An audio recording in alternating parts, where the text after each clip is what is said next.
I've lost a bunch of others, but that's because one of my DMs is a notorious party killer. Haha, I should take notes from them. Anyways, hello and welcome everybody out there in D&D land. I hope you're all having a fantastic day today. Before we jump in the action, don't forget to like, comment, and subscribe. All of those things help us out tremendously. If you're interested in supporting our community a little bit further, consider becoming a member here in our YouTube channel. Memberships start at just $2 a month, and you gain access to some really cool emotes. Lastly, if you want to join any of our campaigns, like this one, we do have open slots available. In this game, in the bi-weekly Saturday campaign, we are looking for 1 to 2 more players as well, and in the Tuesday early campaign, and Friday night epic level campaign. If you're interested in any of them, be sure to reach out to me and let me know. Now, without further ado, let's hear what Lorian has to say back over on the beach where you guys left him.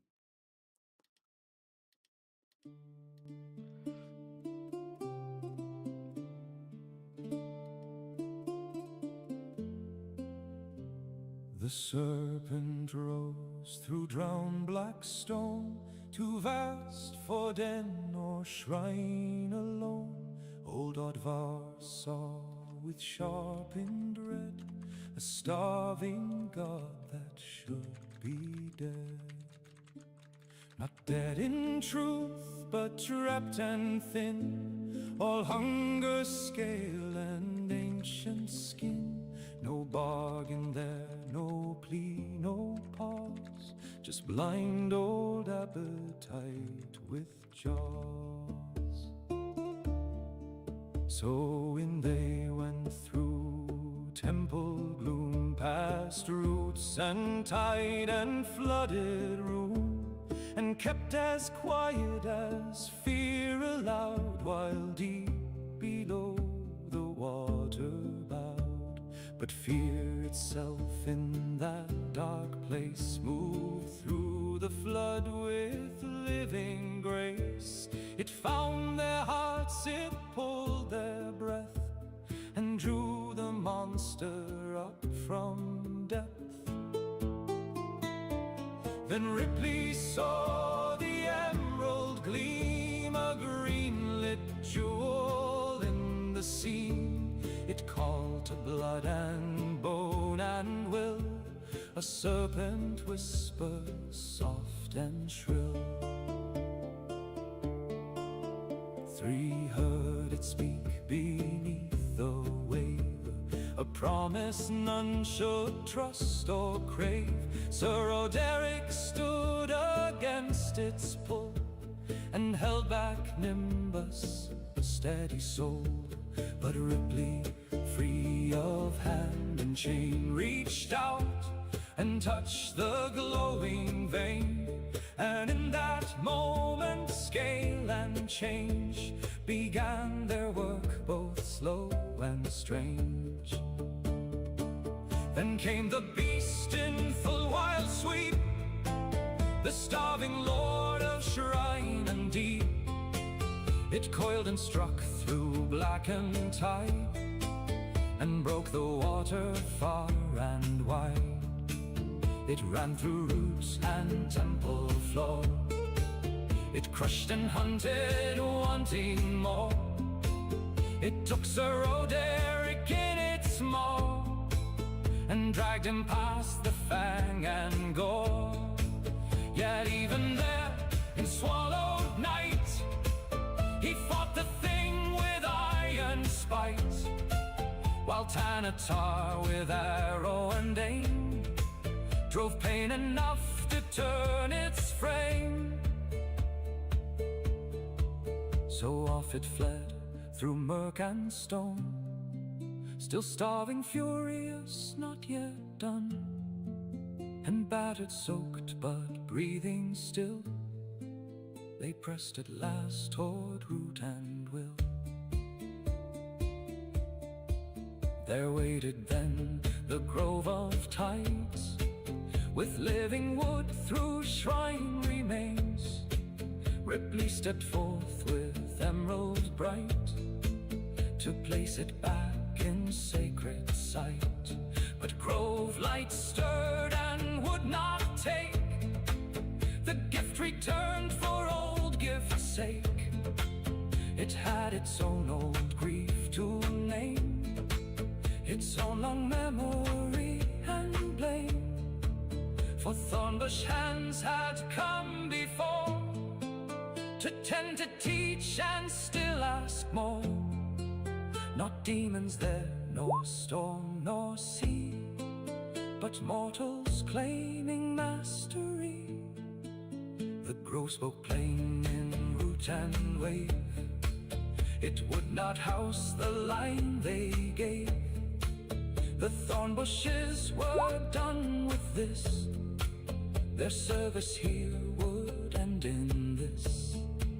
Then Ripley stood where roots ran pale, still half marked by the serpent trail, and spoke not as one come to own, but one who knew he stood alone. He offered not command or right, but watchfulness and patient sight. And in the end the grove agreed to take him in for root and need. So was the bargain shaped that day. The thornbush line was turned away, and Ripley by the tide tree's grace was named to guard and keep this place. The grove then gave what truth it could, like dawnlight through a haunted wood. The heart they sought lay farther east, towards Silvernesty's border reach, and blessings too through Ripley's hand were given to the waiting band. A final gift, a living thread, before the roads ahead were spread. Then came the part no song makes light, the shoreward part, the parting rites. For Ripley stayed where roots ran deep, and others left the grove to keep. Back to Palanthus they were born, through branch and road and distant morn. One friend remained where tide roots climb, set now apart by fate and time. And when the last core thinned away, and all the others slipped from bay, one truth arrived with comic sting. No root had turned for me to bring. So there I stood on a serpent shore, with gull and surf and nothing more. A bard left out by grove and friend, and thus my verse must learn to swim in the end.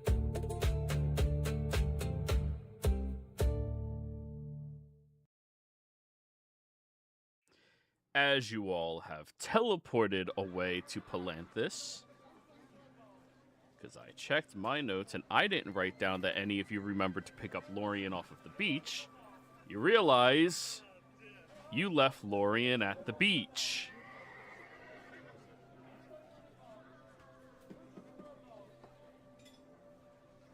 I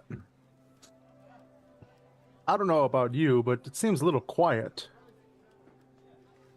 No humming in the background or any sort of idle self-chatter. Were we missing something? Oh my goodness, Palanthus looks amazing! Gretchen starts gushing over it. You fully rebuilt the bay as well! I heard that the entire docks had been completely overrun with acidic breath and completely decimated. And it looks like you were utilizing a new reagent in order to make them acid resistant. That is incredibly intelligent of all of you. Who had that amazing idea? May I talk to the lead architect of this city? Oh my goodness, look at all the flags and banners. Is there really that many lordships? I don't recognize many of them. Are these newer lords or older lords? A little of both, probably. Let me introduce you to Lord Ebenezer, and we can make your introductions to the city. Please. Yes. Oh my goodness. Is that fresh fish sticks? I've always wondered why there's a fish stick vendor. Why Yes. wouldn't there be? They're wonderful fish sticks. I recommend them. Yes. There's got to be a story there somewhere. Where's the bard? Tell us the story of. Oh God, where's Lorien? Yeah, I think I don't know. He didn't. What? He was lingering around. I guess he didn't make the trip. What is a Lorien? He's our bard friend. See, the thing is, I'm not too worried about Lorien. I don't think he's gonna stay on that island. He's probably gonna turn a corner and he's gonna be right there. Like, I don't know, man. I can't say I've known him a long time. For what time I've known him, he just gets around and he knows everything. So like, I don't think he'll be like trapped on that island. At the very least, he probably knows that we left the island, I'm sure. Shouldn't Wait. we, like, send a ship or something after him, though? I don't Unless- think I want to put that voodoo on anybody. Tell them, hey, go settle this island. Like, no, that's We'll not settle it. But Wait, No, did you like- abandon a man there? He's fine. He has unique magic Well- that no one understands. Magic? Magic is a very weird and rare thing. You mean to tell me that there's yet another individual with magic among you? Well, I don't he's know not if he among has. us now. I don't know if he has magic. It's probably more of just a description of his art. It's like magic, I suppose. maybe we could, like, send a message to Ripley and have him send him here. I really feel bad that we've abandoned this man on this uncharted island, It's charted. surrounded We know. by. We know. That's my Yes. point. Only we know. It is officially charted. I did create a map. Yes, but I know that even though everything would be okay, I wouldn't like to be left there alone myself. Plus, Oh, it's look at- full of Yanti. I don't know. I mean, Lorien's a talented guy and all, but I don't know that he's that kind of talented. He's a Oddvar, let me- bard, for Lord's sake. Let me see your map real quick, Oddvar. Okay. I was gonna say I could get Ripley a message if we, get a. I don't know if we like get a pigeon or something. I can. A seagull? Sorry. I don't know if I trust a seagull with a message. I look at the map and see where the island was, and if it's already marked, I go, yeah, it's right there. And I just doodle a quick little snake with crossed eyes, right there. Whoa! It is not, it is only marked because Oddvar doodled a snake with crossed eyes. Yeah. That is his personal marking that marks it. No, we had known that it was there. We found a map that showed us where the island is. People know about this island. Anyway, Yes, I would really like 6, 7, 10 fish sticks. And tartar sauce as well, if you have any. is this vendor the guy I think it is? The same guy that's always the first one you see when you cut here? Yeah. Yeah. I really think we need to do something about abandoning Lorien on this island. Not abandoned. But I agree. How do you say that's not abandoning him? He wasn't invited to go there in the first place. We brought him along with us. He tagged along. He didn't tag out. I'm gonna get Ripley a message and he'll teleport him out of there. I just need like a pigeon or something, and I need a day to get the spell ready. All right, Good as long vendor as- man, do you have a pigeon by any chance? My short friend over there is really in the need of one, and he has a bias against seagulls for some reason. I don't trust him with the message. Did a seagull hurt you in the past, Oddvar? That's right. I don't want to get into it. Can I take a quick moment? Do we know this person who's just with us now? Gretchen? Oh, this is Gretchen. Sorry, I thought this was somebody else that was just here when we arrived in Palanthus. That was just passing by. We're like, oh yeah, the let's new talk to bard. She's Yeah, just yeah. a chatterbox. No, this Exactly. is Gretchen. Yeah, I didn't realize it was Gretchen. I thought it was just some passing noble. Just like, okay. No. I don't remember specifying going back for Gretchen either, but I don't know. Either way. I'm going to lean over to Sir Roderick and whisper in his ear. Please don't leave me behind in the future. I'll try not to. I do remember them telling us we had to take her with us. I think it was an order of the Grove that we had to take her out. Because he didn't want her there, I think. No, it was kind of glazed over that you promised her originally that before you leave you would take her with you. Okay. But yeah, I mean, we say a lot of things. Not her lobotomized friend though. He's still in the little cave. No, we'd take him too. He could get like a greater restoration or something.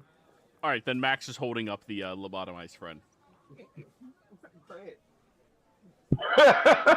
I didn't volunteer for that. Well, you don't notice. He's so light.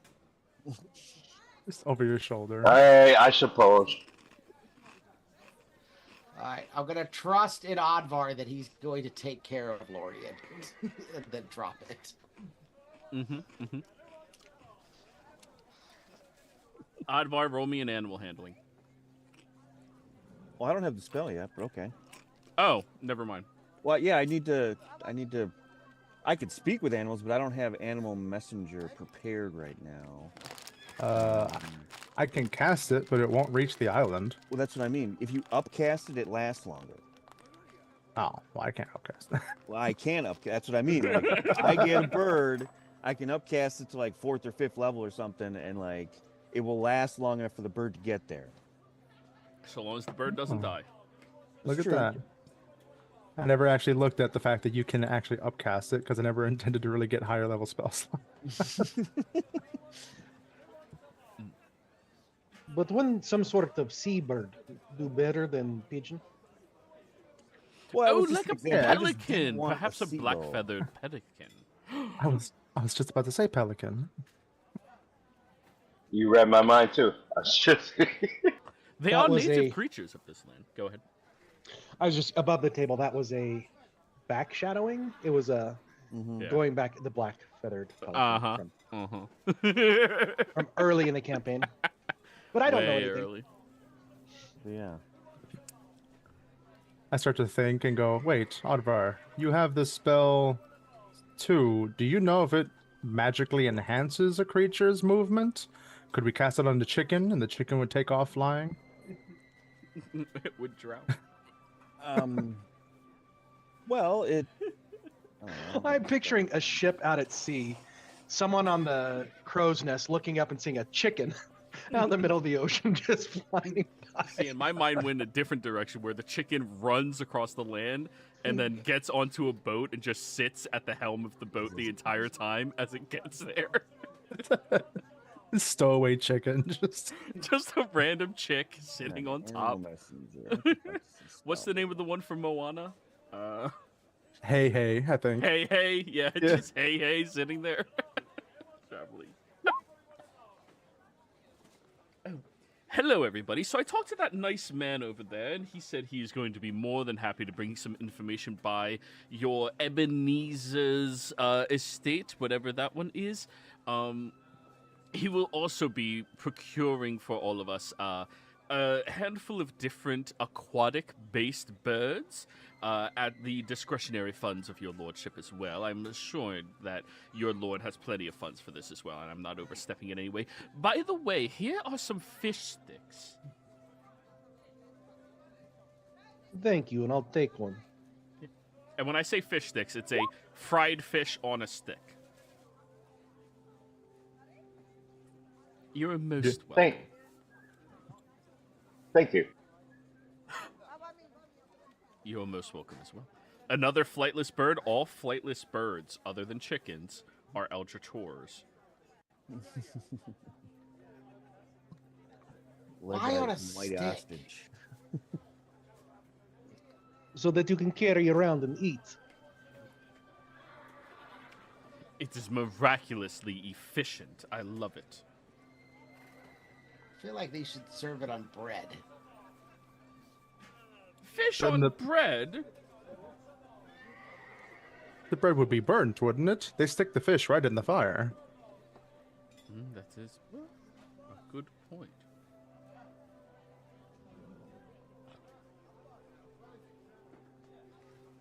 So I'm gonna ask the fish stick guy how everything's going in town. Has anything crazy happened lately? The fish stick vendor or the fish stick? The vendor, Okay, because I heard I'm going to ask the fish stick. I apologize. the fish stick guy.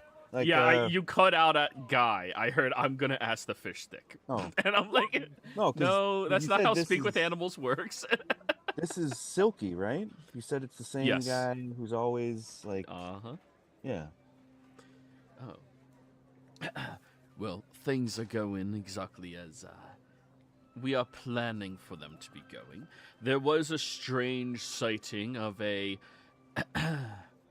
particular individual wearing black-colored robes, but more of a martial prowess. I assure you they have been dealt with properly. Good to know. Jeez. Did they make any inroads? Were they making inquiries or? They seem to be snooping around trying to find out where the Ebenezer Moonshadow estate was, and they sure did make some inquiries. He smiles nefariously. Well, seems they asked the wrong people. I Oh, appreciate. they asked the right one. Well, I appreciate what you do for the city. It, you know, you keep it on the right side of the gray. Don't get me wrong. I don't do it for the city. I do it for my pockets. Moonshadow Estate is still set up to pay me a very large sum after our late friend. And I would like to see that it's successful. Oh yeah, I mean, what's good for the city is, you know, a rising tide raises all boats. So as long as the city's doing well, people in the city will do well, and I like that arrangement. Right. So, shall I have the aquatic animals brought directly to the Moonshadow Estate, or down in your, or should I meet you somewhere in particular? He is not aware of the sewer area. That is your area. But Silky's not aware of it? No. Yeah, no. Nesian did not tell anybody outside of or in his old group. Yeah. The original party only knows where it's at. Ebenezer, Fran. Oddbar. Oh, the thing said you had some like lieutenant from the Thieves Guild running the barracks or something. Oh no, I was making my own thieves guild.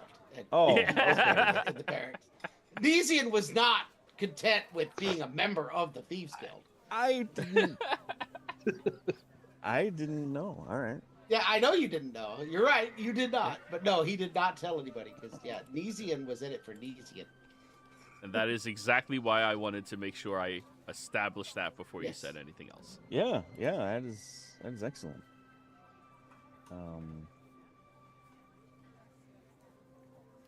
I'm not sure which aquatic animals you're referring to. Birds, aquatic birds. Your yappity friend over there was asking me all these right questions about it. Excuse me, sir, can I have a fish stick? Yeah, piss off, kid. And just hands him a fish stick. Oh, okay, yeah. To the estate will be perfect. I All appreciate right. your assistance in this, and Of I'll. course. Good boy. I will give him a gold piece for the fish sticks, and then take one. Alrighty. I know he doesn't really need to get paid, but I'm just like, I haven't seen him in a while. It's good to be back in town. Yeah, and what are you doing with that button? Well, no, it was a gold piece. Okay, I'm saying like you don't see Yeah, a it needs- difference. to me, I'm just like, yeah, here you go, man. Yeah, thanks, man. I appreciate. Yeah. All right.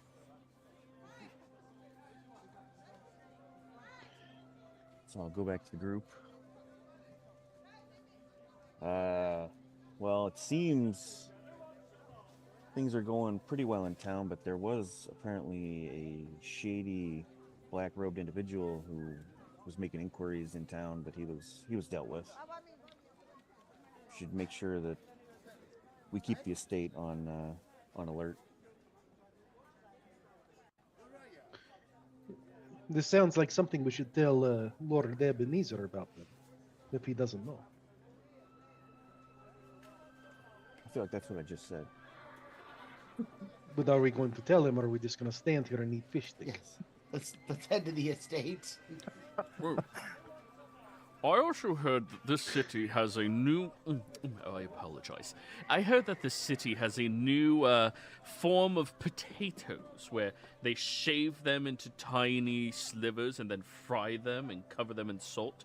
I would like to acquire some of these.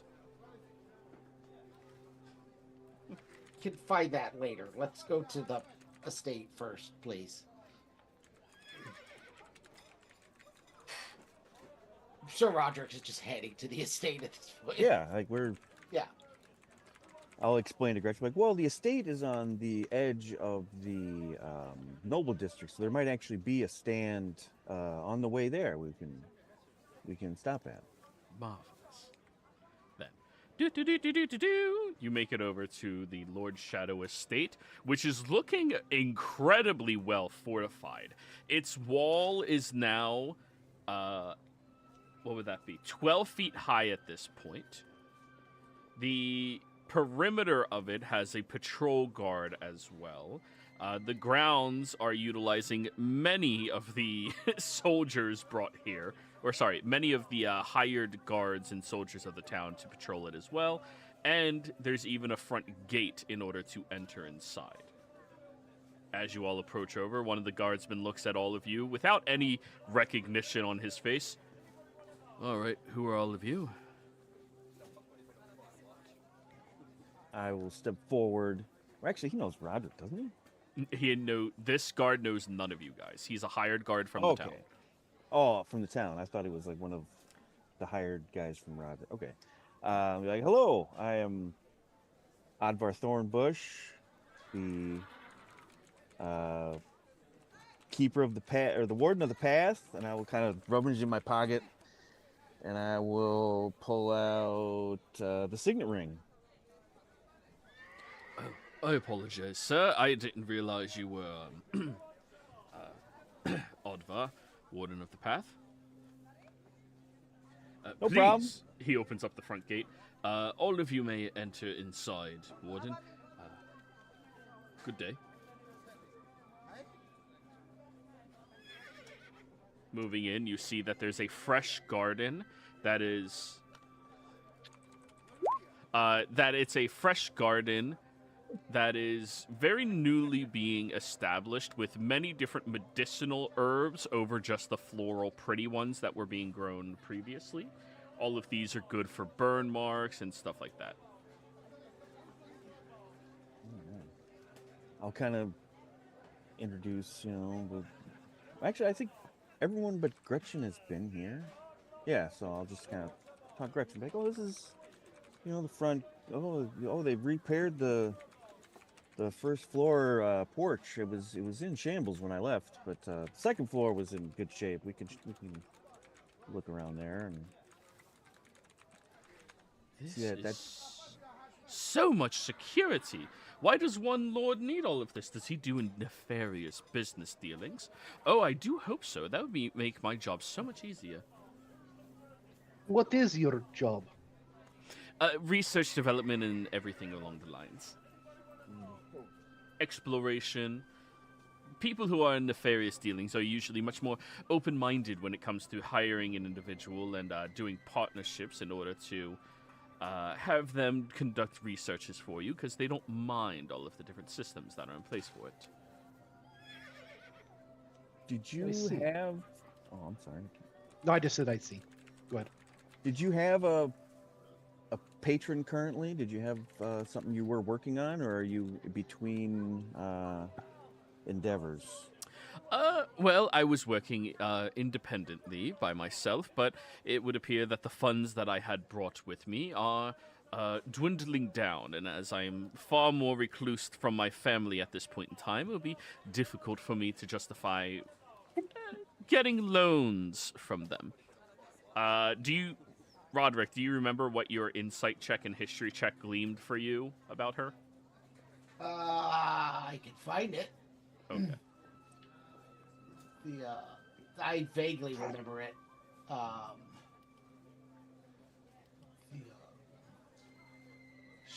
I don't think you shared it with us, but it was like... I thought I did. Oh, I couldn't remember if you told us exactly everything, but like, yeah, she like She didn't was want to kicked get out. married or something, and kind of got, she's a black sheep, so that's why she's kind of off doing her own thing. She wasn't, Yeah. she didn't fit into like the ladylike of the family type thing, so.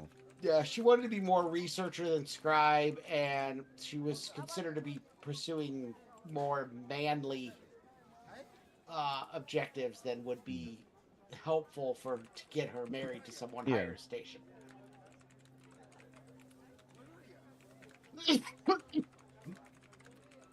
Well, Yeah.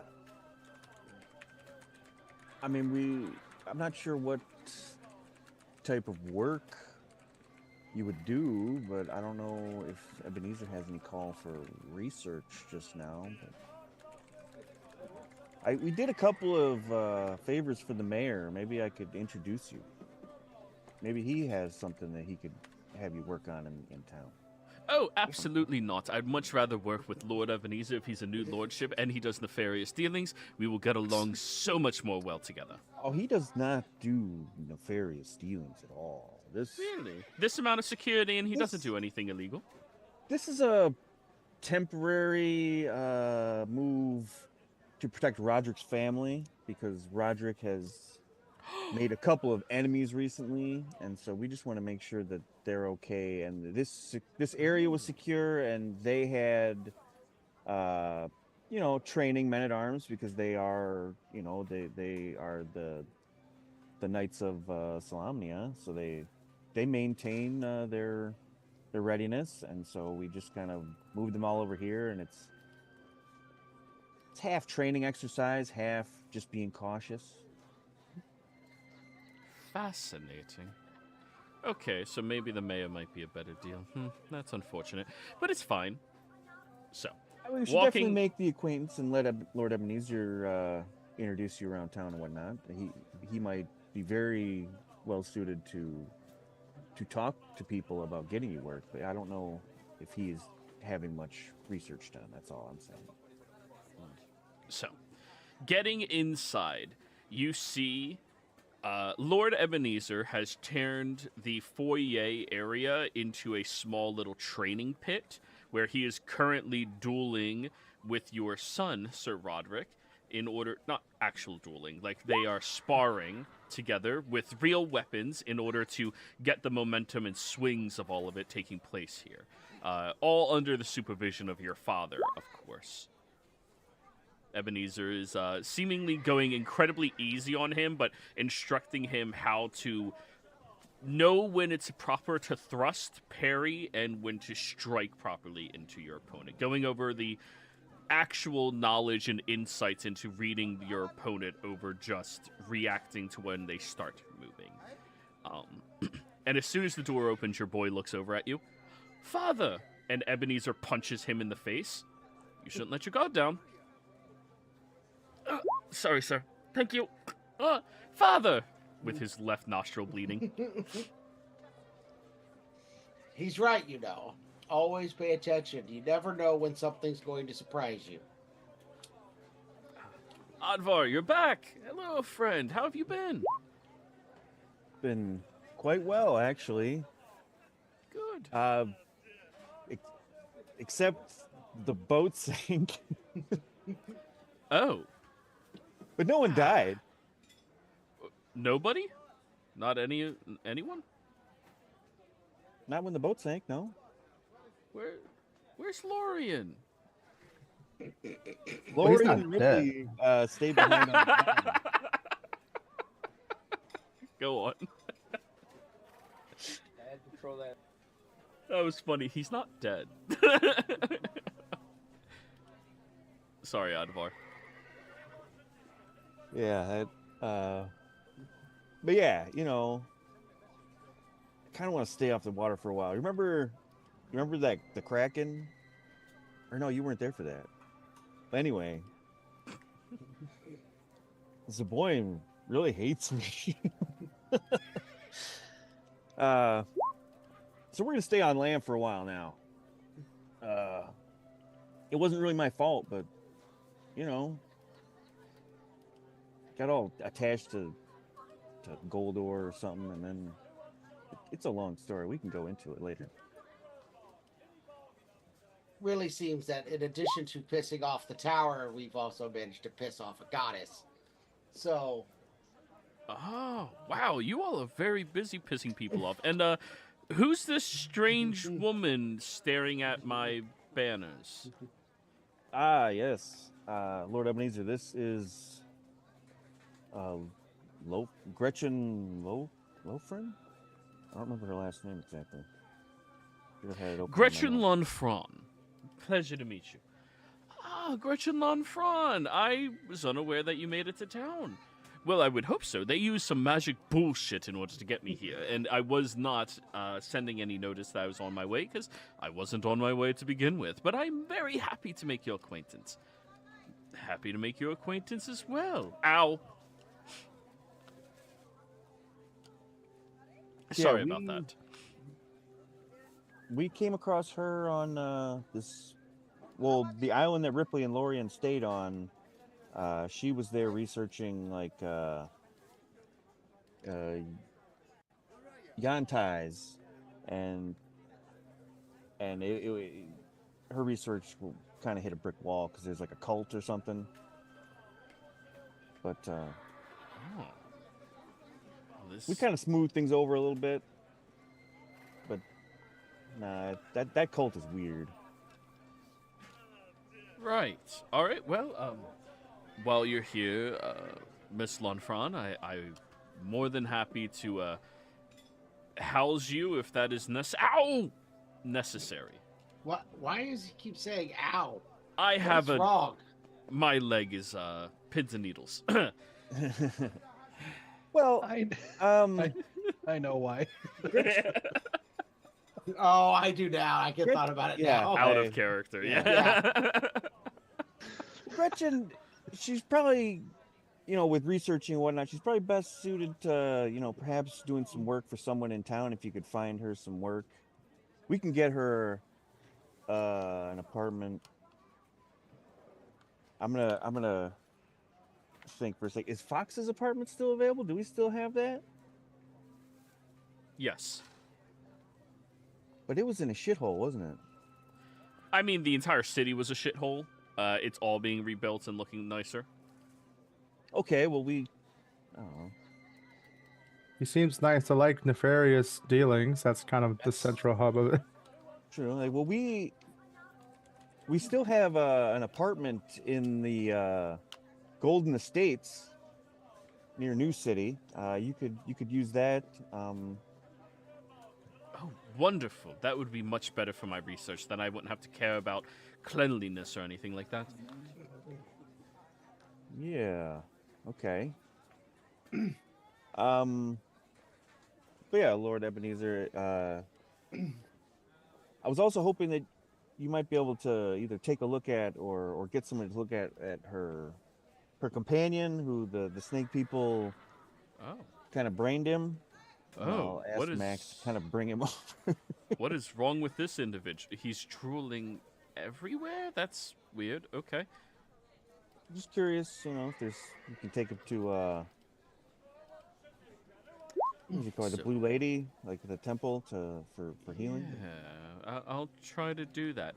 So the specific procedure that the Yuan Tai had utilized on him is a procedure called lobotomization.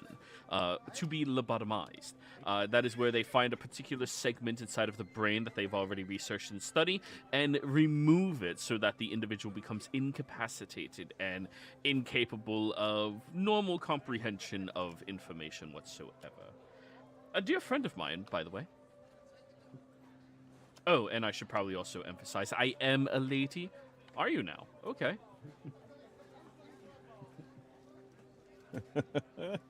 But what few stories you've told me from your time before, Advar, I'm pretty sure the mayor would be a perfect fit for what she seems to want.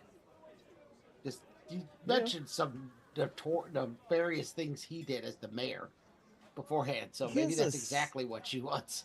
That could be very right. I mean, Jasper was a pretty shady Kender, but it's not like you don't know who you're hiring. So I imagine it. We'll see. Like I said, Lord Ebenezer has probably made many friends and get her some patronage in town.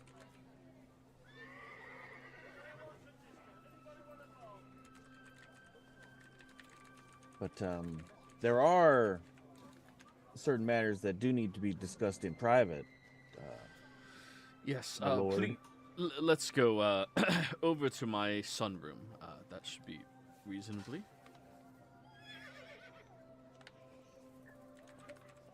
I follow too wherever they go to the sunroom. As you are walking through the area, Sir Roderick, your daughter is getting ready to pounce on top of you from hiding on top of the antlers of a deer hanging on one of the walls. I'm gonna wait for her to jump and then turn and try and catch her.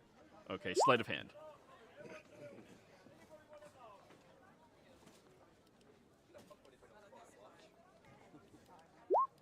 Oh god! You slapped the shit out of no. She actually lands on you and tackles you to the ground. I got him! I got him! Yes! Yes! Yes! The pixie was right! Yes! Wait, what pixie? What? Who have you been talking to? There's no pixies, Dad. That is not what you just said. No, I was just very excited. Oh my god, would you look at what my brother is doing? Do you fall for it, Sir Roderick? Hey, I look, think a Sir distraction. Roderick lets it go. Okay. I don't think Sir Roderick falls for it, or I think Sir Roderick lets it go. Okay. It just eyes her and knows that he needs to look into it later. Perhaps our conversation with Lord Ebenezer could wait 15, 20 minutes. I'd like to at least check in with my family before I start another meeting, since I'm here. Oh, that'll give us perfect amount of time to make some tea and get some biscuits.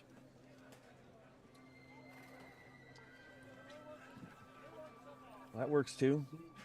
All right. I'm gonna head up to my my rooms for a minute. All right. Come on, So- Roderick, take me to your mother. And you find your mother, who is currently tending to one of the herbal rooms, or sorry, one of the gardens, the herbal gardens outside, instructing some of the other people that definitely know what they're doing already, how to properly tend to them to make sure they bloom.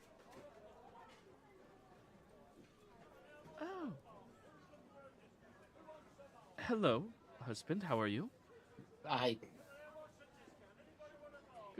Good.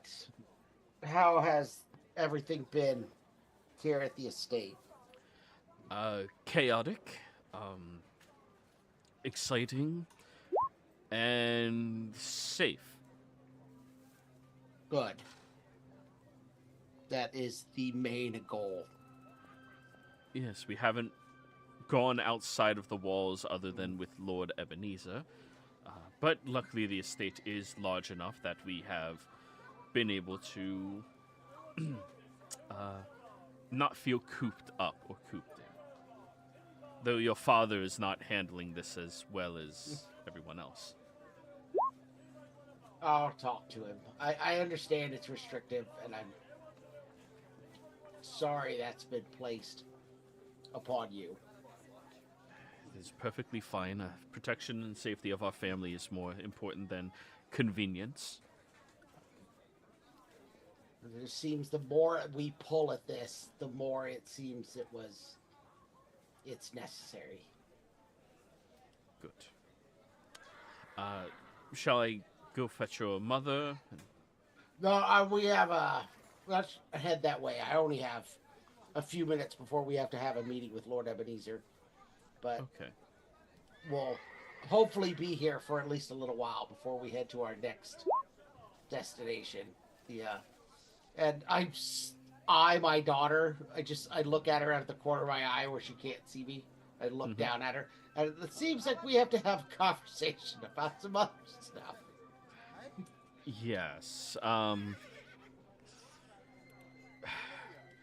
Lord Ebenezer likes to tell tall tales of creatures and of fairies and the fae and things such as that as entertainment for the kids. Honestly, it was incredibly welcome to begin with, as the transition was difficult for them, and it was calming to them as well. But I believe our daughter here is playing in the fantasy world a little too much now.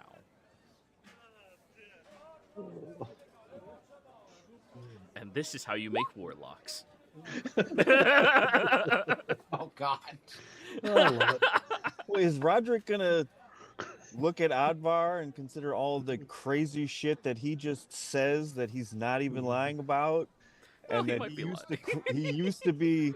Well, most of the things he says are totally real. Yeah. They just sound ridiculous. And then and the fact that he was in the party with Ebenezer, and so probably did some of that shit. I said how we got him his lordship. We've done a lot of crazy shit. So if Ebenezer's talking, I don't know. I'd be like, maybe tell your wife, I don't know, Ebenezer's talking bullshit.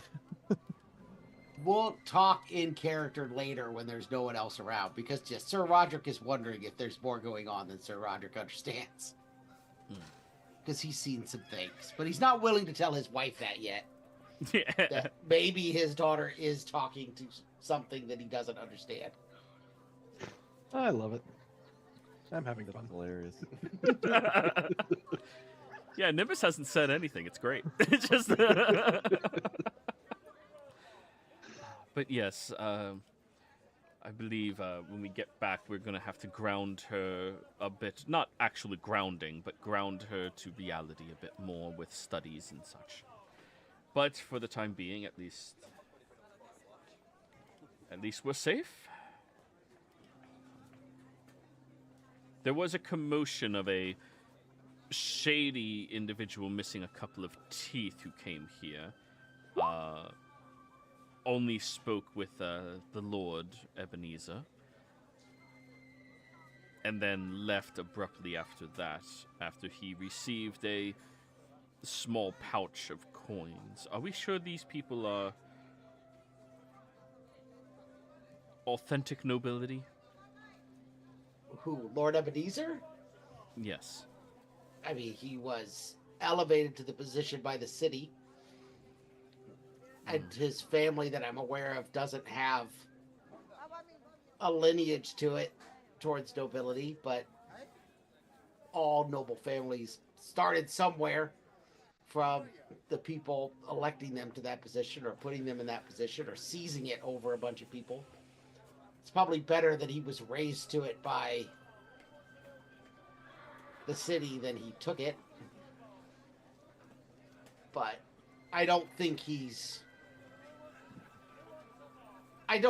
could trace Lord Ebenezer's family back to some noble lineage, if that's your question.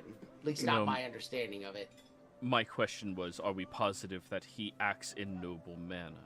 Oh. From everything I've heard, yes. At least from what I've gotten out of the stories that Advar has shared, it seems they used to have a companion that necessarily didn't and tended to handle that stuff either on behind Ebenezer or before on Ebenezer's behalf or behind Ebenezer's back. That I'm not completely sure on. But that was the gentleman that was lost. in our old hometown. All right. But from what I've been able to tell, Ebenezer himself, Lord Ebenezer himself, seems to be as clean as any noble is. Let's put it that way. Good. Just not sure. It seems shady. I may just be a bit more presumptuous and adjusting to modern nobility, as it is.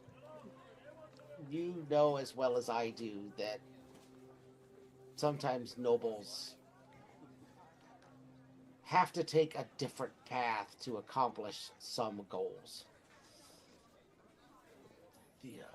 I never knew who did that kind of stuff for my father when he needed it, but I'm sure he had someone. I'm sure he did, yes. Every lord needs to know what's going on in the street just as well as they need to know what's going on in the court.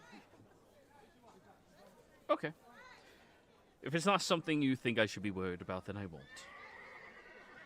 I'm not saying don't keep track of it. I just don't think it needs to be a giant point of concern for you. But it's definitely something we should be aware of. I mean, it is where our children are staying.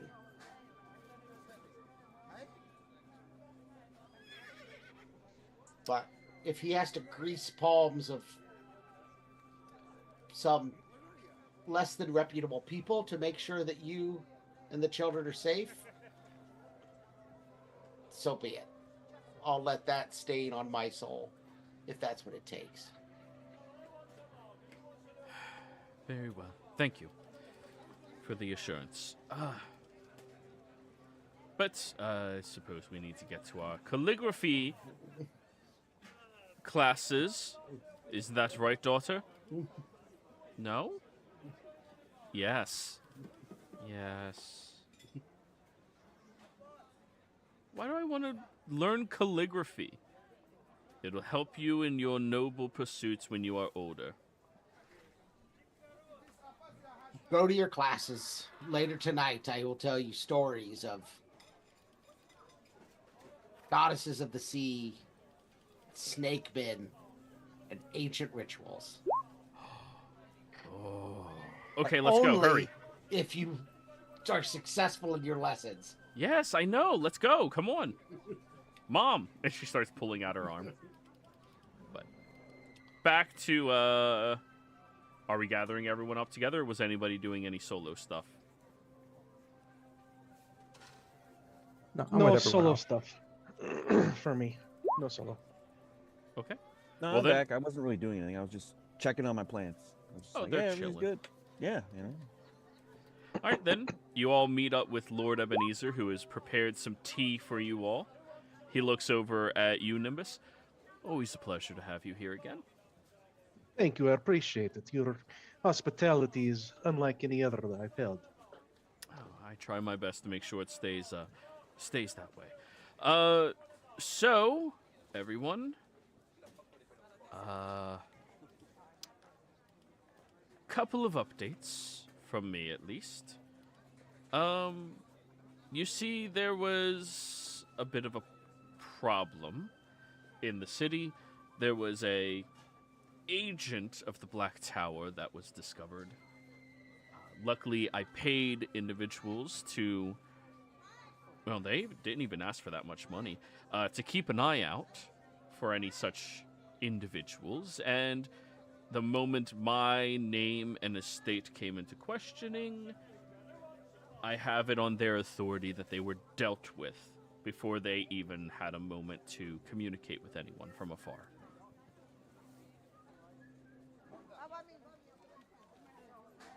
Well, that's very unfortunate. When I heard about this, I had assumed that maybe the Knight's Blades or something similar were returning to the city, but this is much worse. Perhaps, but the individual is dead. Well, I'm glad that precautions that we've been taking are warranted, because it would have been almost worse, you know, moving the whole family like this and have nothing happen. I don't know.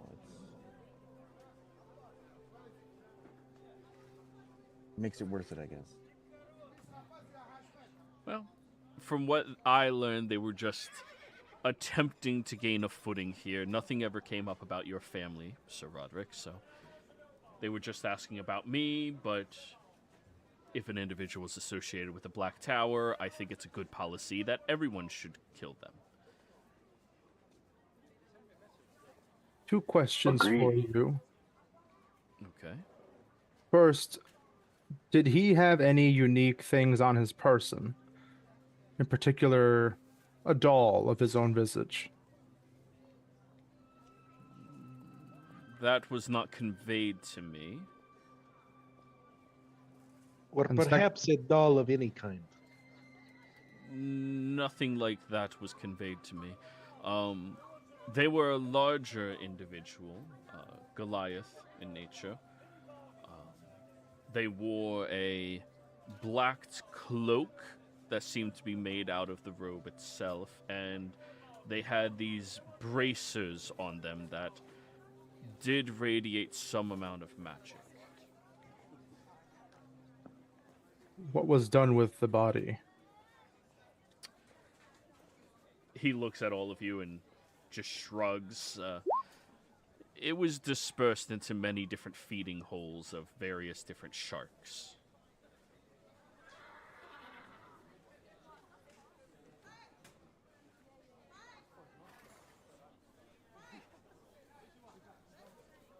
Did he have a...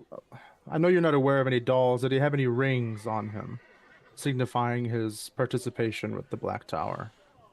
Yes, there was a ring as confirmation they had. That has You been know- smelted down. Okay. We are taking... I understand what they could do with these, and we are taking the precautions to make sure there's no trace of the individual left behind. Even their, the tavern they were staying at still saw them until their payment expired. Which tavern were they staying at? The White Crow. We made sure that they saw that. I'm just Or, thinking... sorry, I should clarify. I didn't make sure. They did.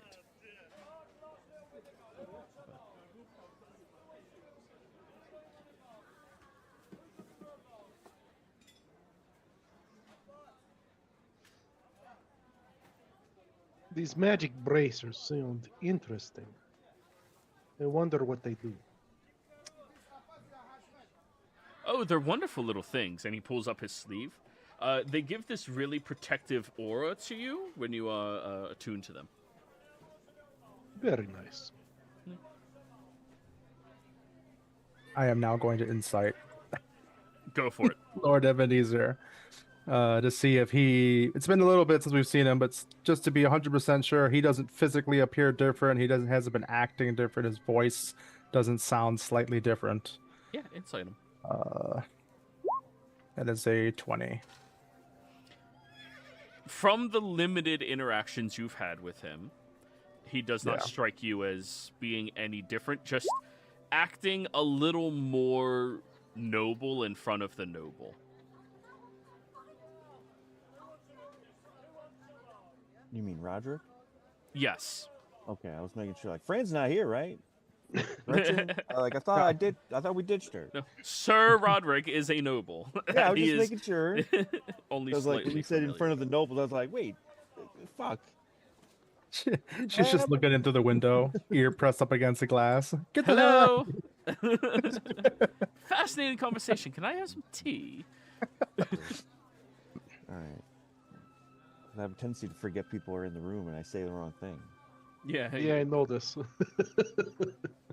So which grove are we going to next, guys? What's a grove? Oh, shit. Yeah, basically.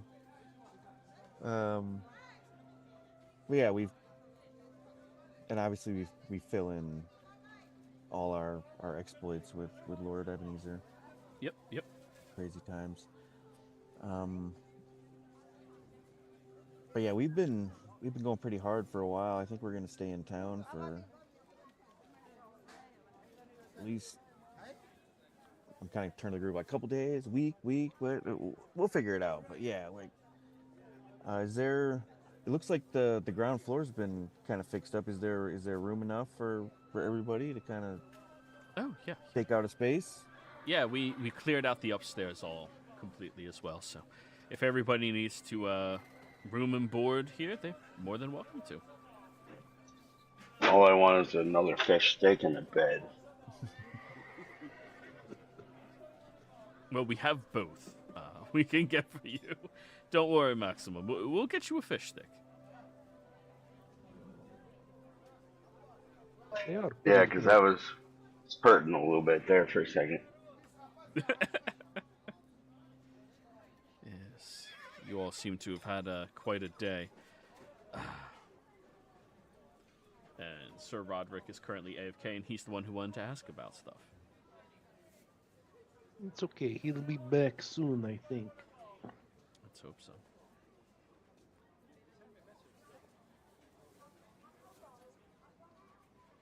How long? So above the table, Roderick can give his input later. But how long do we want to take our downtime for? Great question. That is a really good question. I'm actually going to ask Ebenezer, how's the shipping going? Like, are we getting a cut of the lighthouse and all that? You were going to be. I am. But now you have to pay for a ship. I know, that's why I'm wondering. Like, I got to pay off this ship. I'm wondering, like, how are things going? Is my cut going to cover it, or I got to, To make your life easier, if I just take your cut, it'll be paid off within 5 years. It was an Damn. expensive ship. Well, I know, I understand.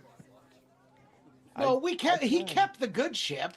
Oh, did he? I thought this was Yeah, the other one. A cheap ship is 12,000 gold. Yeah, I was gonna say it's still. I'm talking about my cut of whatever the shipping business was, which wasn't like individually wasn't a lot. It was like It was like 1.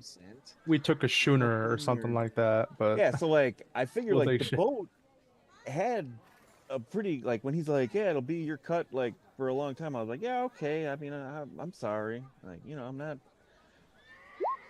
I don't want to be a dick about it, but yeah, it's like we lost that fucking boat. Yeah, So I was like, I hope the shipping business is really doing good, because I'm like, I just totally dug into your fucking bottom line, my man. Yeah, by a lot. Yeah, so he's taking over your cut for the next 5 years. All right, to I pay can, for that. or I can give up my cut. I don't know. I'll be like, I'm sorry, man. Like, It's only I don't 5 years, like, you know. know. I guess by the totally time it's into- over, it could be worth a lot more. I don't know. Whatever. I'm not. Yeah. we were getting a cut of Bad. something before. No, I'm just kidding. What is this wee shit? But Lord Ebenezer, sorry, Lord Sir Roderick, you seem like you wanted to ask me something? I don't know if he's back yet. No, He's I'm right here. there. Oh, there he is. That I wanted to ask Ebenezer something? Well, you're the one who asked for us to go speak privately after. Oh, I just thought rather than talking in front of my children, because Lord knows what stories they'll tell. I believe I said I wanted to get away from Fran and that, or I keep calling him Fran. Gretchen. Gretchen Lonfron. Yeah, it's the Fran at the last. It's like the associate. Okay. Anyway, yeah, I was the one who suggested that we go, and he was like, can I talk to my family before we go into another meeting? Yeah. So like he didn't necessarily have anything to say. I just wanted to clue in Ebenezer and just like kind of touch base. Yeah. Mostly my concern was what you've already covered when I talked about the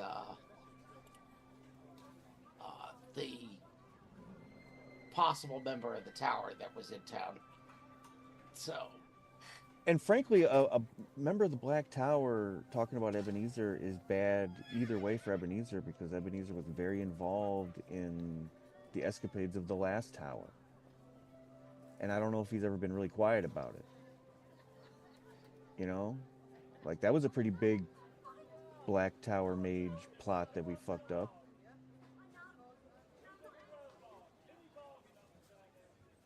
You do seem to make enemies everywhere you go.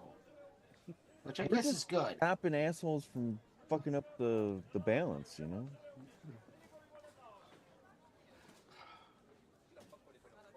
But what is our plan at this point? I know, Oddvar, I'm assuming we need to go after the... we need to go to that other location. Since that's kind of the deal that was made with the one that doesn't like you. Well, I mean, I don't remember necessarily making a deal with her to go get it, but yeah, like the plan is I want to like heal that other grove, and but now that we, you know, because we were so behind, we were trying to find Zentus, and you know, we barely got to the volcano grove, and now we have some information, and they said that the heart is sort of, it's not completely stationary, but it is kind of moving around in the same vicinity for a while now, so we have on good authority where it is. We should probably take some time to prepare ourselves and just know what we're getting into, you know? Yes, that's a good idea. I think you mentioned a few times something about the, you know, that bow thing, or something, or some type of weapon that could help us. Maybe we can pick that up on our way. Yeah, it's one of the things that I would bring up every time Frank would mention that he wanted me dead, because it was one of the things that I knew would keep me alive. But he told us about that one. Where is Frank, by the way? Where is he? Is he around? Yes, I've been here the whole time. Just plotting and devising. Yeah. Hey. Kind of like steps out of the side of my hood. I was gonna say, doesn't he usually hang out on Tanatar's shoulder? If you want to get technical, you know, the deal was 4 magic weapons for our lives. You know, we only have the info on the 2 now. Like, you got anything you want to help us out with? Yes, I would like to help you achieve your death. Well, that's I don't need your help with that. My friend here said help. He meant to say, is there, what can you... Now I forget the word because of him. But we need. So if you could tell us, it'd be appreciated. Why would I do that? You will not kill him. I would remind you that the deal we made that you are holding me to was that you would provide information on 4 magic weapons. And you only provided information on 2 magic weapons so far. But you've made it very clear that our previous spoken deal you do not plan on dying for. No. We said that we were going to die for that. And then you said eventually. Well, yeah. No. Fair enough. I'm just Becoming a toddler. I love it. I figured I'd bring that up. It was worth a shot, you know. Let her the deal and whatnot. But it's understandable. This little metal hand reaches down and bops you on the nose. No. Tanatar, we need to kill them more quickly. I would be more than happy to tell you where there's some good artifacts. See, I understand you wish for his death, and Yes. that will happen eventually, as it will happen with all of us. That's the word I no longer like. He is important to us currently. His blood ties with his family has served much purpose in helping prevent any kind of this. You've been with us for a little bit now, and hearing what we've been hearing about, the Black Tower mages and their whole nonsense. We need him alive. For now. Yeah, what makes you think that these other Black Tower mages don't know the knowledge that you want eradicated? You should aid us in our quest to foil their plans. No, dealing with the Black Tower mages is your responsibility. My responsibility has already been upheld to ensure that the information cannot leak out, except for 2 loose ends. I'm saying these Black Tower mages are big loose ends. They don't know. You know. You're the loose end. You need to die. Maybe I should go to the Black Tower mages and help them kill you. I grab him. What is the other loose end? I know of Oddvar. Lord Moonshadow.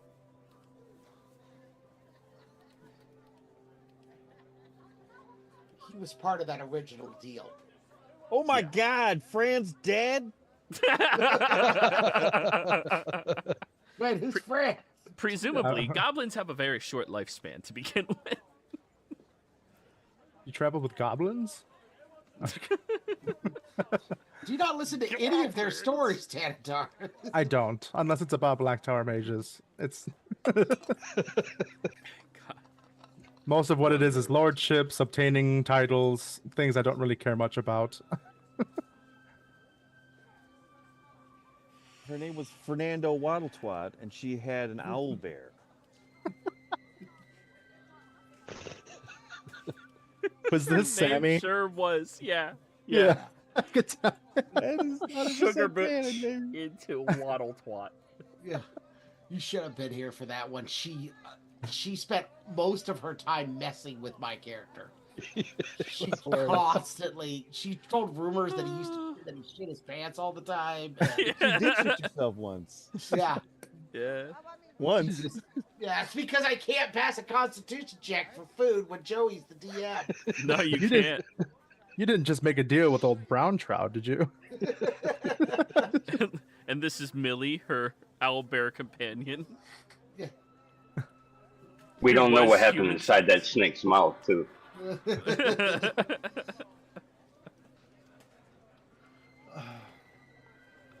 Well, we do still have more of that ore. We also have scales. If we spend some time, if we spend a couple of weeks here preparing for and looking into the area we're going to, we could have that smith make something else before we headed down after the bow. Since it doesn't seem like you're going to be able to get Frank to give up more information, which doesn't surprise me.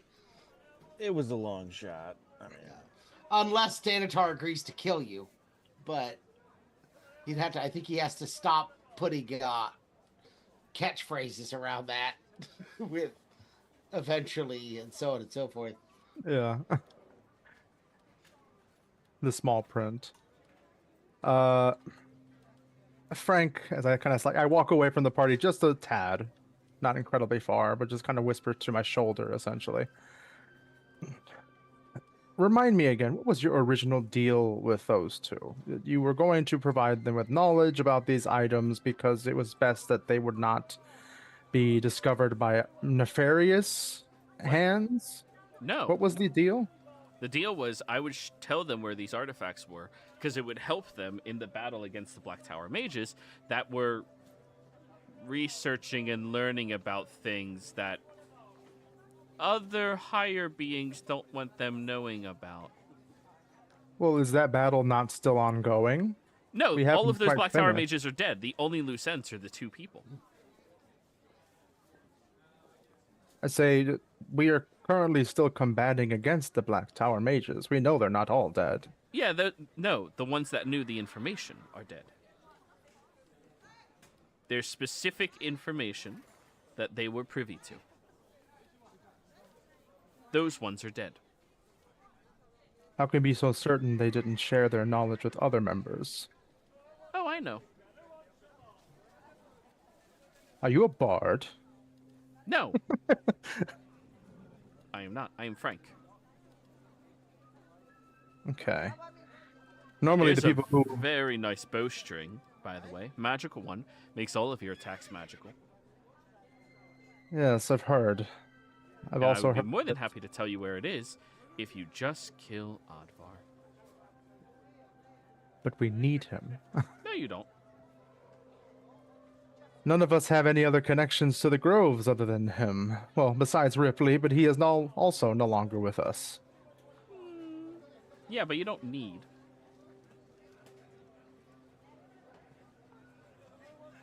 What do you mean? You want him. Well, his family has ties to the groves. True.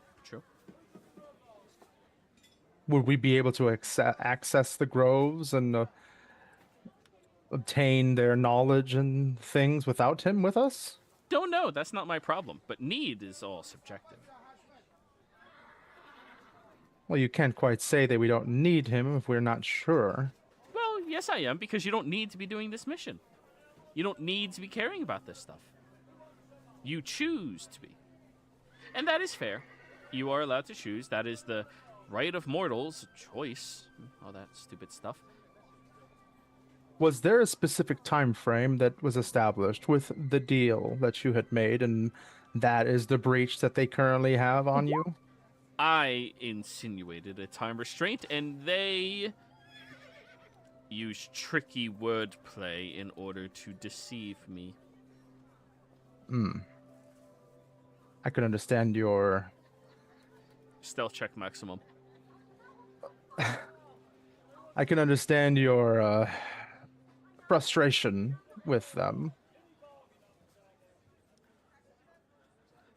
Tanatar and Frank both notice you as you come creeping around the corner and your tail just knocks something off. Or it, like, butts against the door.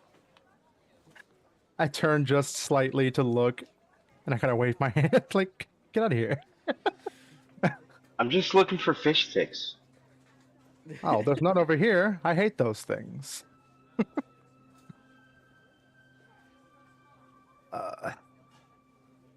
Now, Frank, I currently have another issue with more Black Tower mages. I know that, well, at least you believe they don't have any knowledge of the items that you had dealings with before, but with your time with us here, I'm sure you can see what kind of threat they pose to all of us.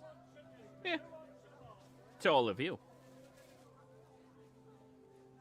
If they were to defeat us all and acquire their plans, you wouldn't mind? It would make no difference to me.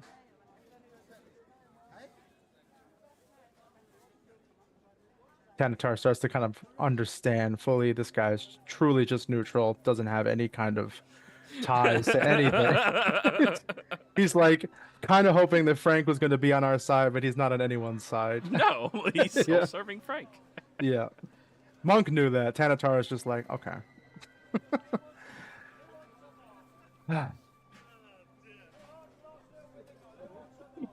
Aside from immediately going over and firing at Tanatar's head, at Odvar's head, in this moment, to satisfy your previous contract or dealings that I had no part of, what potential agreement could we come to so that you could tell me of these other two artifacts that would assist us in our future dealings against the Black Tower mages?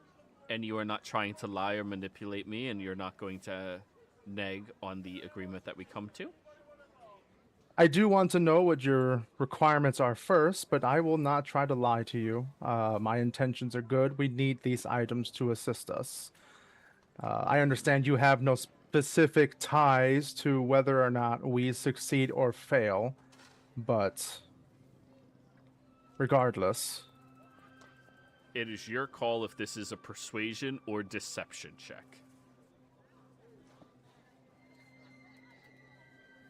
My persuasion is ass. My deception is +8 on top of my persuasion. But are you But actually just lying or not? Yeah. That's the question.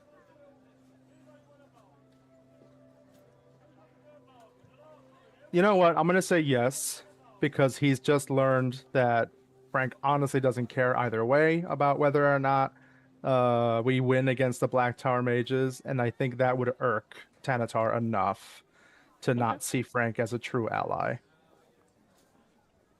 So yeah, I will try to deceive. All right. And I will use my last lucky because we haven't rested yet. Nope. Alrighty.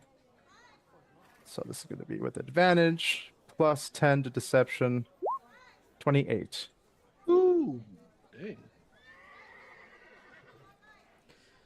I would ask that upon the completion of your current objective of killing this particular Black Tower mage, that you take your dagger or bow or whatever is necessary and slay the Kender. And then come back here and slay Lord Ebenezer. And in doing so, will ensure that the wrath of the heavens do not need to fall upon this land by keeping them alive. Two questions about this plan, or this agreement first. Just know you may not ask me anything about the heavens. One question, then. I go like this and go, okay. Good to know. Good to know. Just so I know when I see it, what is everybody not supposed to know? What's this about heavens and stuff? And Fascinating. Fascinating. I suppose my single question now is, you specified our current endeavor. Who is it that you intend to have this agreement satisfied with? Like, if you can name them. Being vague previously was your downfall. This current Black Tower mage that you are hunting. I'll be honest, I have not been paying much attention to what you call them or anything like that. So. Okay. What was their name again? It was Zentis? Yes, that one. Okay. Oh, don't say that one. I'm just double checking my backstory notes just to be 100% sure that that was the right one. That is Zentis, yeah. Yeah, we Frank are does sure. not pay attention. Yeah, I'm just double checking. Okay, I'll say, upon the successful full annihilation and death of Zentis by our hands, then I agree.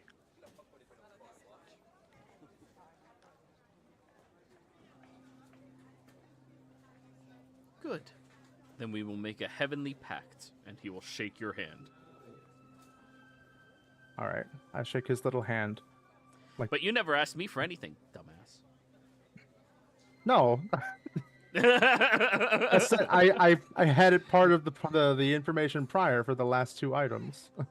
Yeah, but you didn't specify that in the agreement. Anyways, I'm not going to be an asshole like the Kender is. True. I have to check my pockets every so often.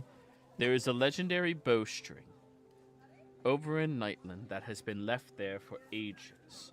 It is currently inside of a large territory overtaken by haunted vines and trees and undead.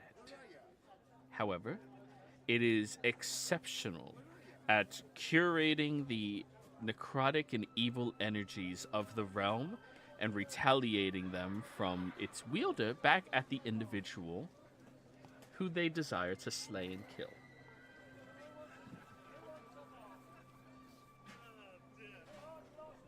All right. I believe this was information that Andvar knew prior. He knew of the bowstring.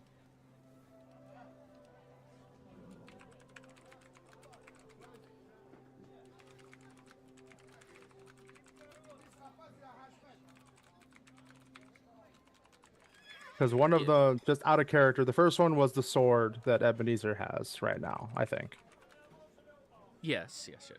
Second one is the bowstring, which we Yes. don't have. Yes. So then there was two other ones that we don't know about yet. Correct. Okay, so I'll specify that to Frank and say, I'm pretty sure that Andvar has mentioned such a bowstring. That would leave the sword that Ebenezer currently has as to why you want him dead as well. And then the final two.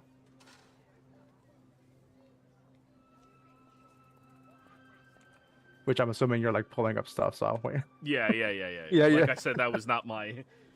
This is why you tell the DM, guys. Yeah. Yada, yada, yada. Yeah. Improvise, Lore. Joey. Fucking do it. Lore, right now. Give me Lore that's been irrelevant to the Frank was campaign for months. cagey. He only told us about one at a time because he told us lore about and the bowstring legendary after we got items the now, sword. please. Yes, legend lore now. No, I mean, it's Play fair, shift. you We're know, going to the Feywild. Fuck you. after you get the bowstring, I'll tell you where the next one is.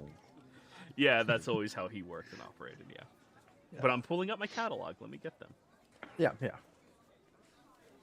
Because he definitely believes Tanatar, because Tanatar has been very honest about his willingness to kill the party for the greater good.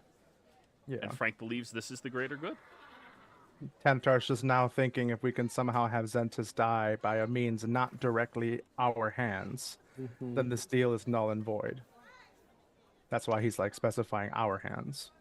I keep forgetting you. I don't think you weren't with us when we got Frank, so you don't know the whole. Tanatar was.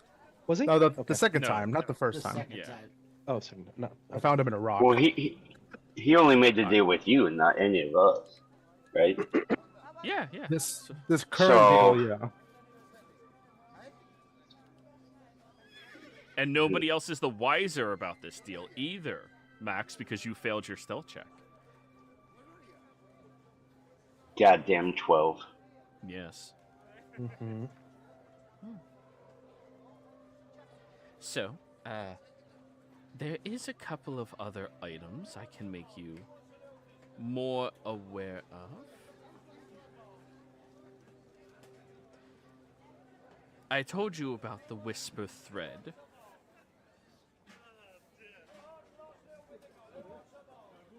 It must be the bowstring. But aside from that, there is the Bastion of Venus Solemnis, that I am aware of its location.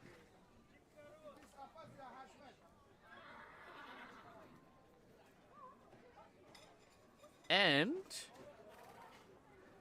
I am aware of... Oh, sorry, 1 second. These...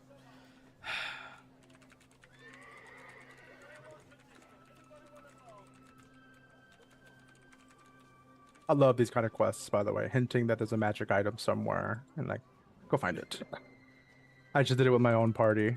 I sent them like, here's 5 things, go find them.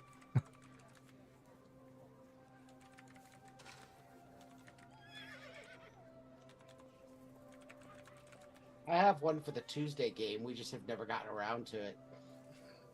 Which item? I have one for an article, The Green Man, that I researched like 3 arcs ago. Oh my god, yeah. But they've always been more pressing things, so I've never brought it back up to the group again. Yeah. Which reminds me, Lenny's still holding on to that manual of bodily health. It has been used, but it's a legendary item just sitting idle that we could do something with. Other game. Just wait 100 years, man. Yeah. I think it's 1,000, isn't it? For those manuals? 100. Oh, okay. What? Elves could use that shit over and over. That's how Barnabas got his. He traded his dead one for an active one. And then Lenny got his recharged by the leprechaun. Oh, that's right. Sorry. Gave him- getting it, gave him getting in it, this- getting it. You're fine. Gave him his name and didn't realize what he was doing.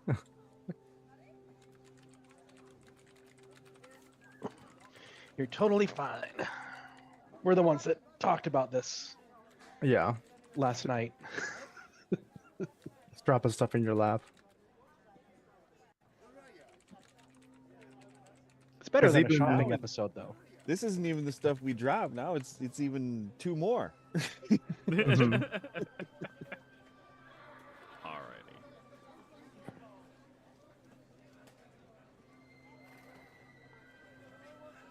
The Bastion of Venus Solemnis. Sorry. Yes. It is a relic that was once a shield. Sorry. It is a relic that is now considered a shield by your standards. A broad white steel marker for protection that is able to utilize power of sunlight upon the crest that it has imbued, once wielded by Venus Solemnis themselves. Then Interesting. there is the Moonwake Pipe, a pale silver wood pipe banded in moon silver, cool to the touch. Its smoke hangs in the air longer than it should, and was once utilized by legendary heroes chosen by the moons in order to safeguard themselves under disguise of night. I already told you of the Whisper Thread, of course. Mm-hmm. Then there's the Armor of the Last Oath.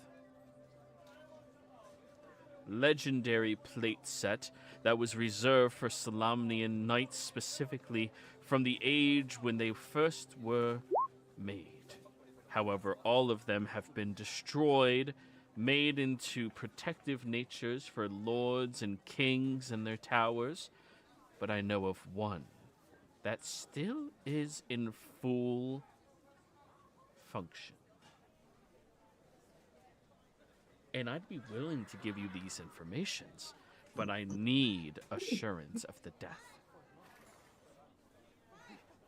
Perhaps you can convince your other allies to murder them as well. All right.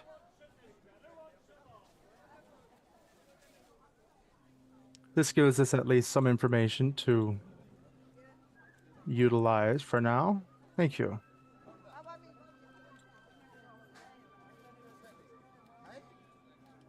You are welcome. Now, everybody, we're going to go ahead and go on break. Okay. We'll be back.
So 5 weeks of downtime has been called. We should probably split up the journey as to people to research parts of it. Like, we've got all the trace through Salamia, and then someone needs to look at what it's going to take to get through the Taman Busk.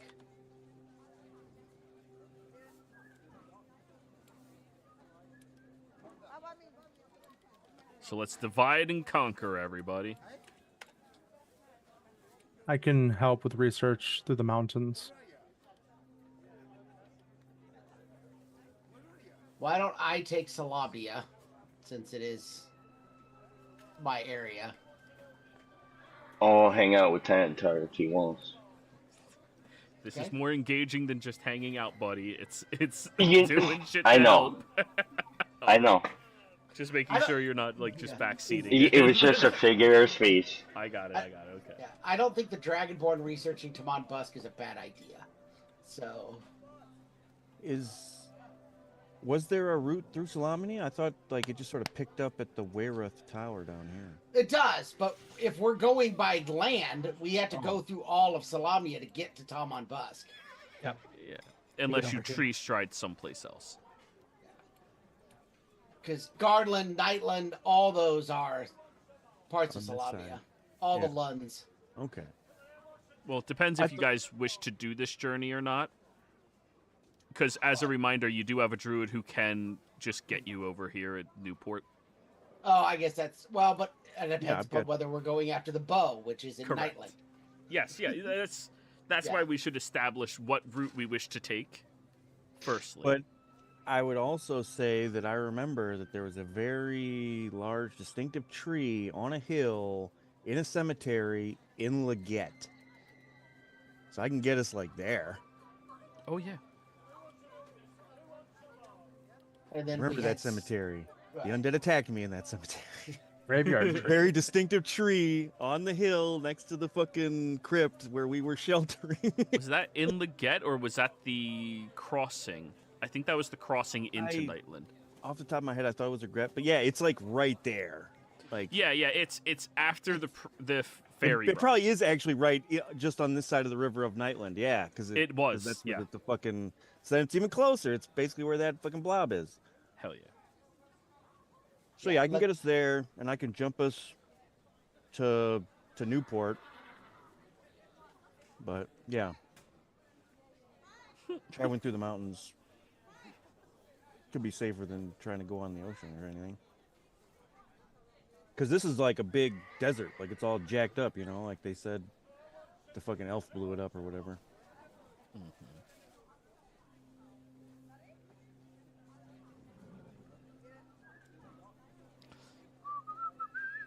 So yeah, I would see what I can find out about, you know, Sylvan SD, this area here, Sylvanesti. like where we're going, you know, because that's Okay, yeah. Sorry, the name of the region. I'm getting used to where everything is, anyways. Qualinesti, Sylvanesti, Yomama SD, like it's Yeah. all SDs. Well, they, you know, and it's like Kender Moor and Kender Home. They're on opposite sides, but they sound exactly the same. yeah. the cemetery was in Duskwater Hollow. Yep, which was on the other side of the ferry. Yeah, because it was in Nightland, because that's where all the undead roam around is Nightland. God, I'm so good at this. It's almost like you do this for a living. Yeah, almost. It was undead Okay. in Nightland. No, I'm joking. All right, And so then- yeah, let me do this.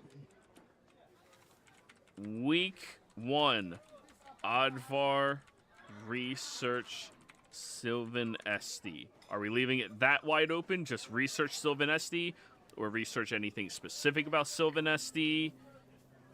the area around Wyron's Tower, like I think, I think that's like a lesser Waylorn's. Wizard Tower. Yep, Waylorns. Yeah, so I would specifically that area, trying to get an idea, like 'cause it looks like it's on some sort of a peninsula. There's a lot of rivers. Just as much information on the area as I can, just so like, you know, like so we'd have more information. Like before we were going into the Darkened Wood, we didn't really like research it beforehand. I'm trying not to, like you were saying, just trying not to going blind. All right, week one investigation. Nimbus, go. So week 1, I'm actually doing religious service. Alrighty. Religious service. Nimbus, religion bullshit. All right, next up, Tanatar, go. I Just week 1. guess start research. Are we going through the mountains? Are we going to Don't do know yet. the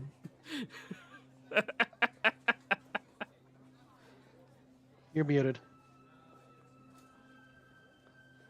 There we go. I said, let me go after Oddvar decides if we are going to be mountain climbing or tree jumping. Well, he already said what he's doing for week 1 of research, so. Okay. What do you do? What do you want to do week 1? Do you want to research the artifacts? Do you want to research the territory and terrains?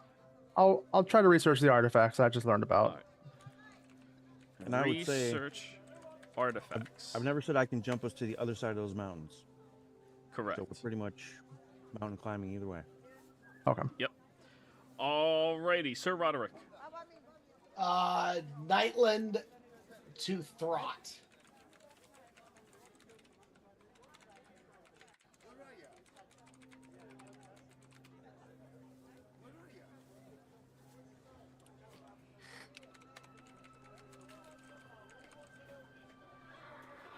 And Maximum. I'm gonna go see if I can find some underground, so to speak, fight club. See if I can make some money. Alright. Fight Club. Alright, we'll resolve yours first because it's the quickest one. Constitution ability check.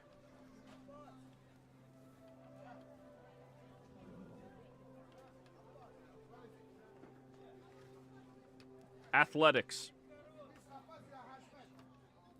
You can be enraged during this, so you'll have advantage. Acrobatics.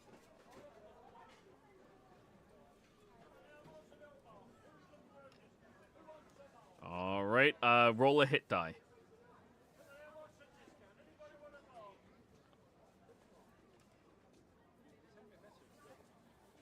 Not just the die, plus your con mod, which is 3. What's your con mod? Yeah, his con mod is 3. Okay. When he said roll a hit die, I just figured the quickest thing was just tell him to roll a d12. Nope, that's fair. So you get to add that 15 to one of those 3, either to the 4, the 25, or the 6. 4. All right, which puts you up to 19. /r space 2d10 plus, what is it, plus 5? Yeah. Ties go in favor of you, so you have 1 success, 2 success, 2 successes. Alrighty, so for week 1, you made yourself, let's just say 70 gold. Alright.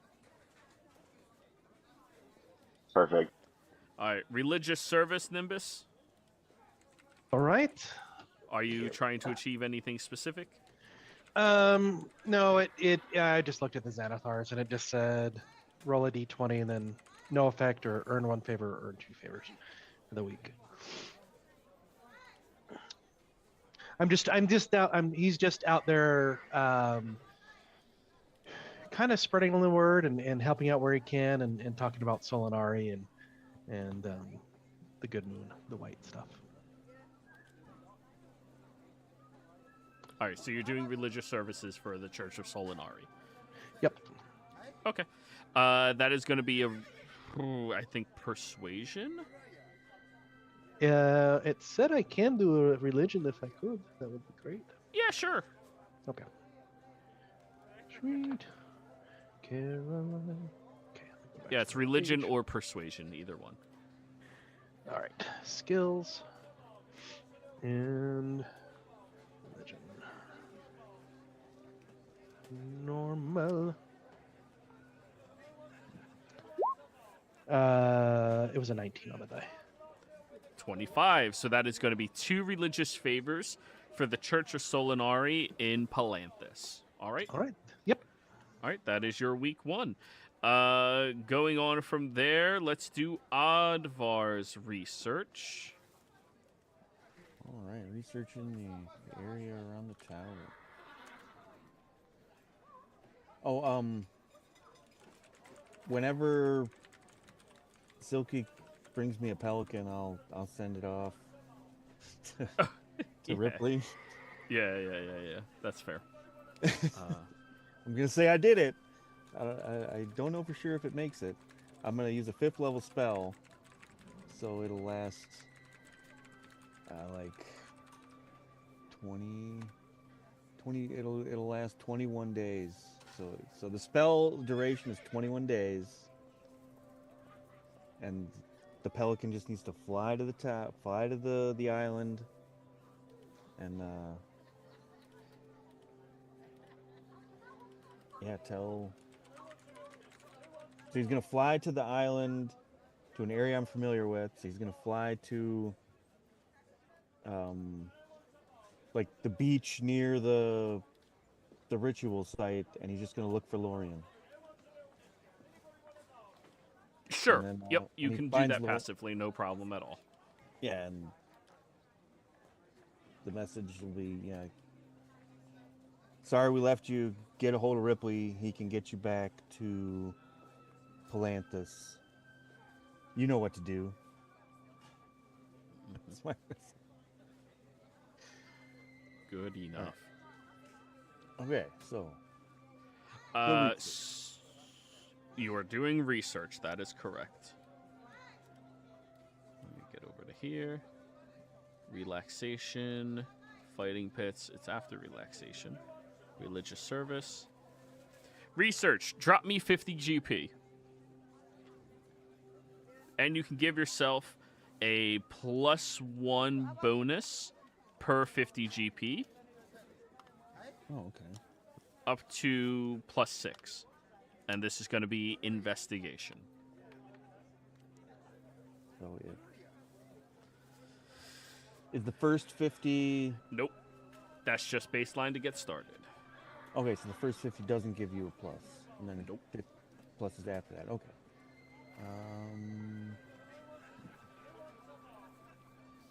Well, I'll do...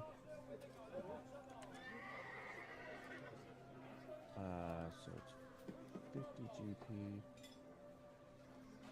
Plus an additional 300 if you want a +6. Yeah. Or you can do 150 for a +3 or any combination to get there.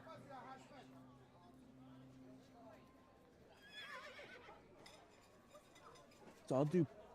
I'll spend 300 total to get a +5. Is that how that works? No, Is it 350 300 total would be +5. Yeah, you're right. Yeah. Okay. All right, so investigation this +5.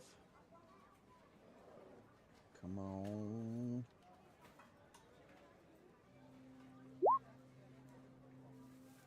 Not bad.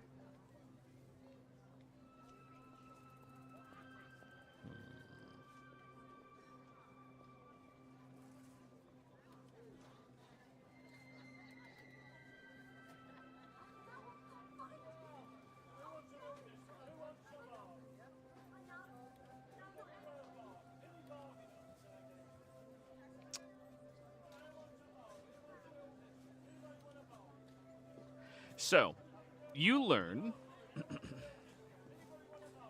Oh, wait, I actually have something else for this. Wayland's Tower. Waylorn's Tower.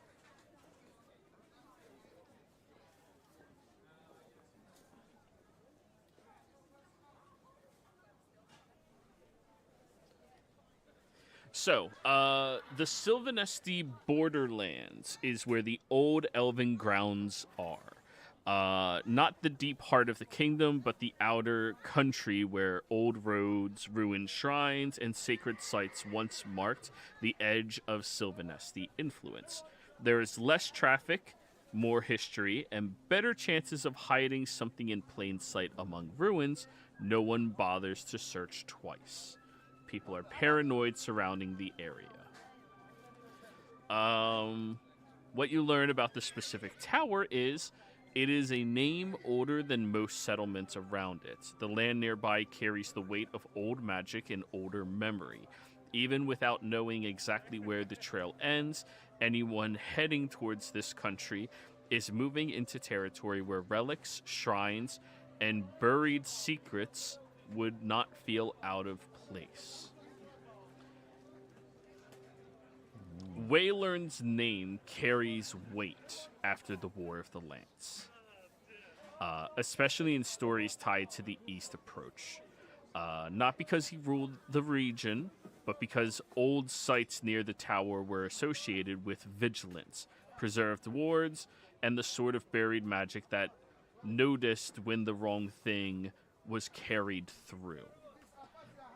You learn that certain old border sanctuaries near the tower were built to watch for intrusion, corruption, and magical trespass.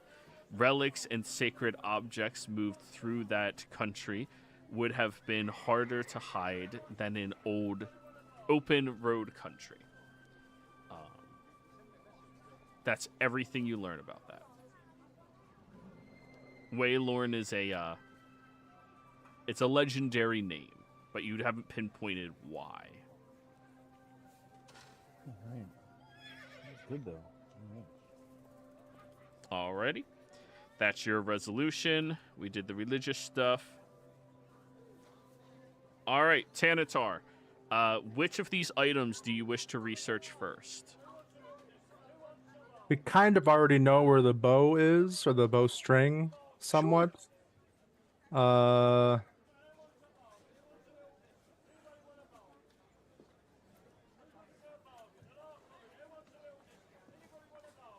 Well, just to confirm, because I know the bowstring has been something that the Oddvar has known about for a while. Do you know a location or just the region that it's in? Like how detailed information about the location of the whisper thread do we know? Oddvar. Well, the information that I have, let's see here. It was fairly detailed. If I could find my page here. Okay. The Whisper Fang is located in the Briarthorn Vale. It is the thick briars 6 peaks south of the Durag Keep. It's full of skeletons. Okay. So Durag Peak is up there, so 6 peaks south in the thick briars. I mean, if you can think you need more information than that. Okay, so right about somewhere around here. It's like, vague and specific all at the same time. Right. It's around the dip. Okay. I guess I'll use my first week to see if I can get more of a narrow, detailed location of where this might potentially be. A place where people might avoid in the briars and stuff like that. Anything like that. There was a specific, sorry to interrupt, there was a specific name, the Briarthorn Vale. Briarthorn Vale. Specifically mentioned. Okay. I guess for this first week, I'll spend the research on the whisper thread, and like the Briarthorn Vale. Learn about that area, and see if maybe that seems like it's a potential place where the whisper thread will be in, or if it's nearby, etc. And then the following weeks, I'll look into the other items. Okay. Alrighty, so same deal as before. Subtract 50 gold immediately just to attempt the research. Then after that, you get to do plus 50 gold for each +1 you want to your investigation, up to a maximum of +6. So you're spending in total 50 to 350 gold. Okay. Do I know what check it will be? Investigation. Oof. Okay. Yes. And that is a non-negotiable. You are investigating. Yeah. Can lucky be used for this? Absolutely. Okay.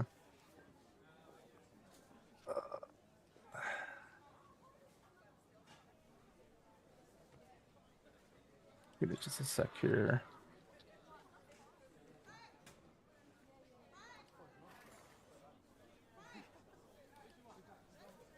All right, I'm gonna go ahead and keep it as that. Because I think we are also wanting to potentially have some stuff made for us while we're in town. And we're gonna need funds for that. So I'm gonna go ahead and just try this with advantage. Straight roll, just the 50 GP. Yeah, just the 50 for the research itself, so no additions other than the lucky. So we'll give this a shot. Great. That's a 10. Okay.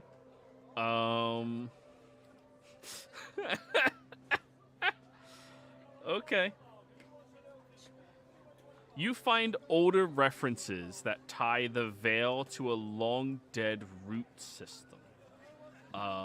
This is R-O-U-T-E system, not R-O-O-T. Before the land went bad, it was used by scouts, messengers, and irregular companies moving between the harsher mountain edges and the lower roads southward. The place was valued because it hid movement. That same quality now makes it dangerous. Okay. You also learn the Vale was once a stealth road. Sorry, you know that. Old hunting blinds, signal posts, and hidden trails may still exist there, but Whisper Thread's reputation fits the region. A killer's tool, meant for people who lived by first sight and first shot rules. That is all you can learn about the item. Okay. And the Briarthorn Vale is like right towards the end of the word Nightland, that little patch forest there, I'm assuming? No, the other side of that, that gap. So, like, where Dargard Keep is? Yeah. Down right at the edge of the greenery in the mountains. So, like, right It's here? there. Yeah. It's a difference of, like, a day's travel. Okay. All right, so it's like somewhere over here. Once we get there, we might be able to find out more. All right, that's my first week.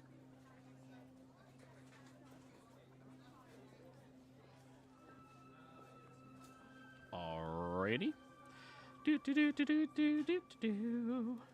Sir Roderick. Yep. Same deal for you. Okay. However, because you are just doing something that deals with territory and learning about the geography of a location, you do have the option to roll cartographers of this. Which I don't have. You have the option. Is my other option investigation? Yes. Then I will do that one. Is All there right. any benefit to like the fact that Advar has a cartography parlor that like has maps and stuff of that area? Is there a mechanical benefit in the Bastion? I don't know. It's not an actual thing. It's a oh shit. Man. Yeah. I'm just saying because like basically the area you're talking about is from like down to the last tower. So like half of that like Advar literally like mapped. Yeah. I just wasn't sure if gave him guidance. I don't know. No. Unfortunately not. He's good at investigating, though. So same thing for you. 50 GP plus an additional 50 for every +1 you want, up to a maximum +6. Yeah, we're just spending the 50. Otherwise, Do it. this is going to get very expensive very quickly. Yeah. It's all about prior. 22! Well, and because I'm assuming we've slept, right? Yeah. And we This will is over the continue- course of so- your week. Yes. Yeah. I will also use my Battermaster maneuver that adds to investigation Oh. because I spent a leveling ability to be able to do research better. Do where it. is that? Where is that? D10? Yeah. That is your call if you want to take it from either or. Holy shit. Oh, I was taking it out of mine. I don't know if we have group funds for this stuff or not. I'm taking no it one out of my specified. storehouse. I just took it So- out of my money. Tanatar, if you're really poor, I don't think anyone will complain if you take it out of party fund. No, just for the following weeks. Okay. When you will be poor.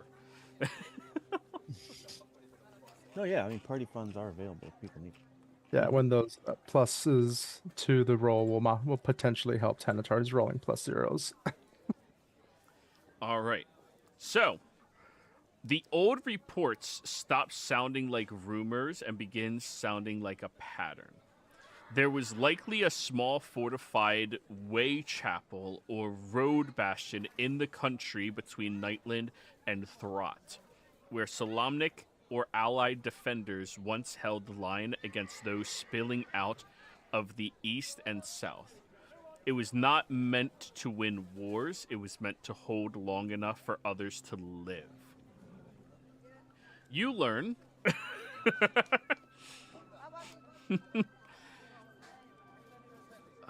sorry, 1 second.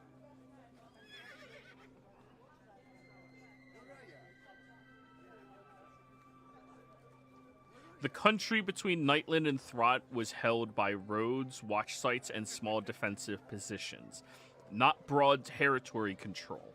If a martial relic was lost there, it is most likely in or near a forgotten road, keep, chapel fort, or last stand position where defenders once held back what came out of the cursed lands of Nightland itself. It sounds incredibly inhospitable, but like it may have calmed down after the war a little bit. There's rumors of Black Tower insurgency in that location, but I believe you learned enough from Advar to know about that situation. Advar, did you ever share specifics of that area? Oh, I say a lot of things. Who knows Okay. if you paid attention? Dude, the Black Tower might be out there somewhere. I'll bring it up to the group so that Oddvar can tell me that they've already dealt with it. Burn down the whole region. But yeah, incredibly inhospitable. The swamplands want to kill you. The woods want to kill you. The undead want to kill you.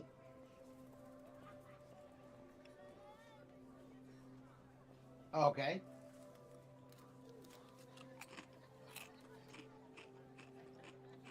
But there are a lot of roads.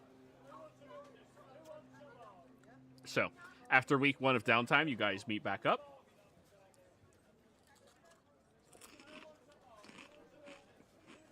Hey guys, I learned some stuff that there's a forest, which is called Lightthorn, and secret stuff happens there. People use it for secret passage, and yeah.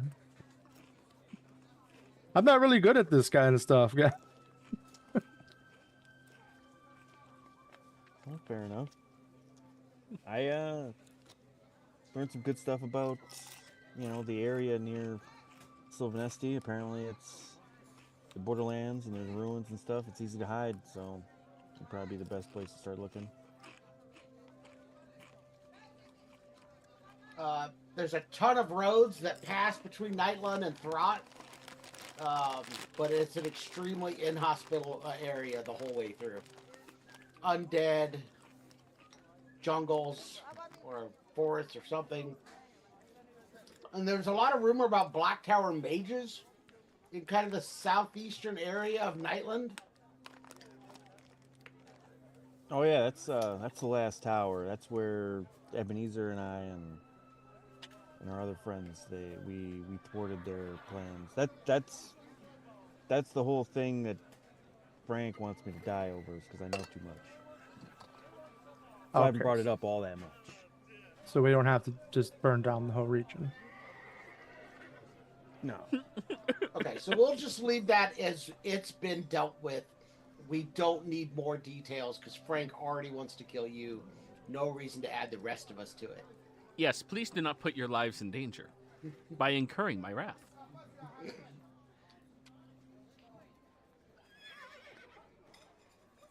All right, that's what I've got then. So I found a bunch. So I'm assuming I found us like roads and like old forts that we can use as like way stations to camp for the night and so on and so forth. Oh, not 100%. that not any of them that are really in use anymore necessarily, but at least like what I think of are abandoned shelters. Yeah. So we wouldn't have to like sleep outside every night. Yeah. And when the undead started rolling through the area, many of those places were last stand locations for heroes to protect the people that were trying to leave. So we can do a tour of heroic last stands. Sounds perfect. Look at all these dead motherfuckers. Look at all these people that died heroically, sacrificing themselves so civilians could escape. Yes, Advar, look at all these heroes that died. Sacrifice themselves for the greater good. Yeah. Cute, isn't it? And how about the other two? Do you have anything to share with your allies? No, I just went and played some blood sport and made a little money. It's just let everyone know about Sonary. So one of you went to church and one of you went to the fighting pits. Yes, exactly. Okay. They both went to religious service. I was about to say that fighting pits could be church-esque. I am issuing buy-sell orders every week for my storeroom. I'll keep track of it, but yeah, that's all I'm doing for the Absolutely, not a problem at all. thing. Yeah, and I was gonna harvest the healing potions from my garden, and I guess technically there might be profits from the gambling house, but not if Advar's in town. There's a standing rule that in the gambling house, if Advar's in the building and you give him anything, that'll clear your debt. When he's in town, fucking the place is just a madhouse. But they don't extend a lot of credit knowing that at any point Advar could just be in there and be handed like a button that'll like wipe somebody's debt. I have this shoe from my child. It would fit you. Oh, sick. Some people, if they hear he's in town, they just say they gave him something. They're like, yeah, that tracks. All right. As long as if you just know that he was in town over a certain period of time, you could play like, oh, I gave him a thing. You're like, oh, fuck. All right. Someone needs you just rolling over in his grave on what you've done to his gambling hall. All right. So before we do week 2, do we want to coordinate with people about what we want to get done? I'm gonna start researching the shield. All right. So no coordinating. You're just doing it. Got it.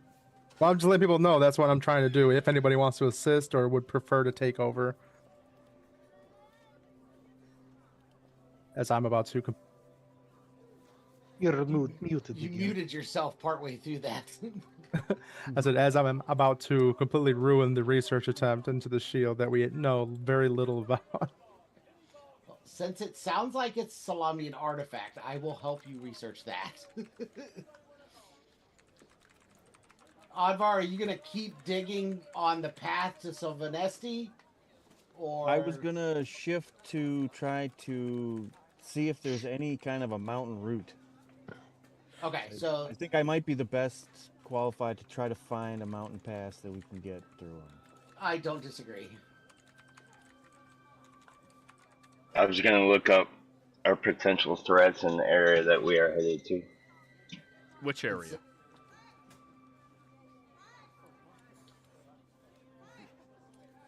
Throt, Sylvanesti Tower. Sylvanesti? Okay. All right. Yep. All right.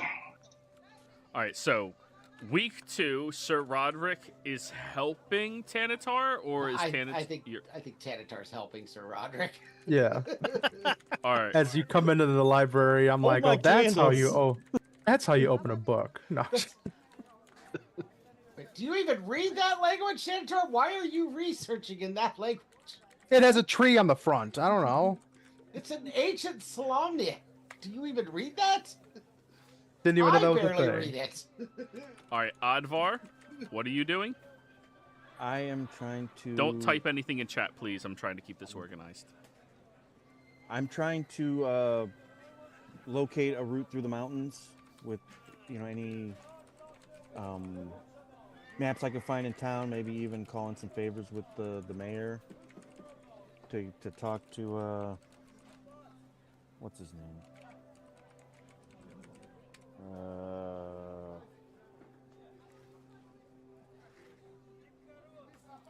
Hint?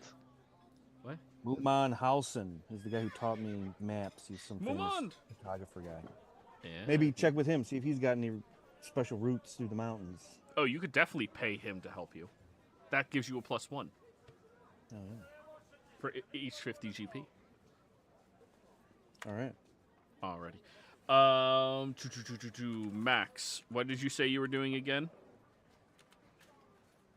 I'm researching into potential threats that we're headed into, like, creatures.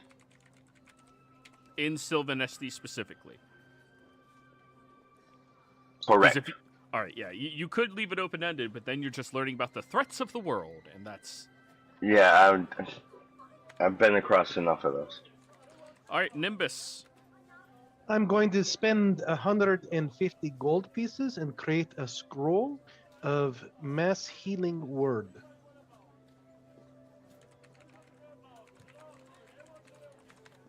All right, That's create it. some Mass healing scroll. word. Yep, 150 gold for level 3 spell, 5 days. So that's what I'm doing that week. Alrighty. So I don't have to use my spell slots, guys. Woo! Scrolls are awesome. All right, so let's start with Sir Roderick and Tenatar.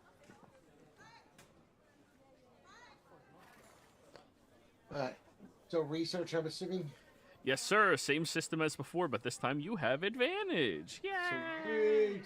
Yeah, I'm still only spending 50 gold. I'm holding the candle for you. But I have advantage. Sure is. Not as good as last time, and then my D10.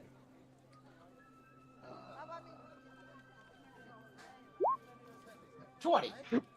Dirty 20, that's still good. Yeah.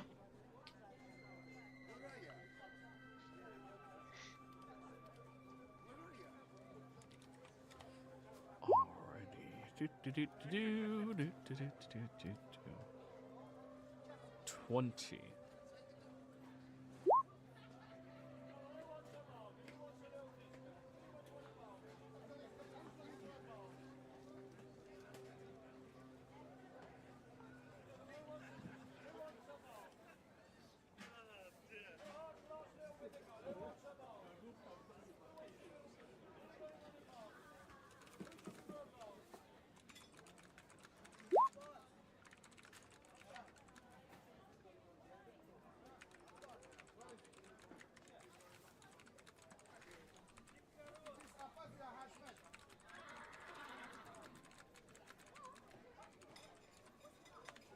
Okay, sorry, getting it. The shield.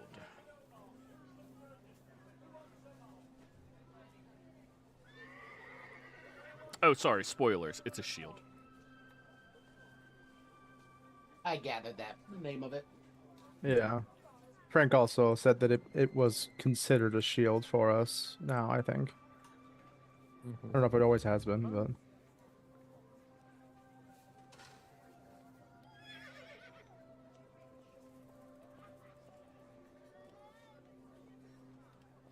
Sorry, 1 second.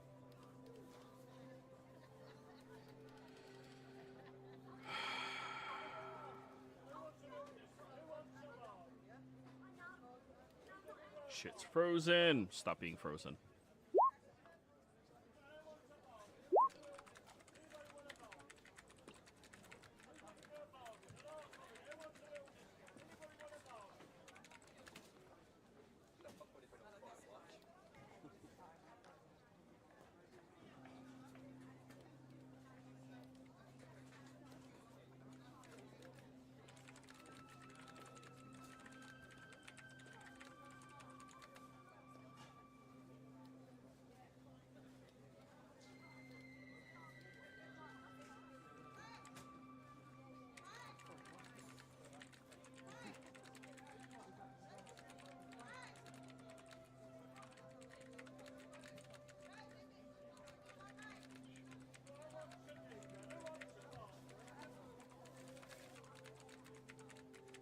Sorry about this, guys. The shit's frozen. I need to close out more tabs, apparently. No worries. Oh, what am I on? Oh yeah, I forgot to close out at break. I'm at 2.5. I should restart.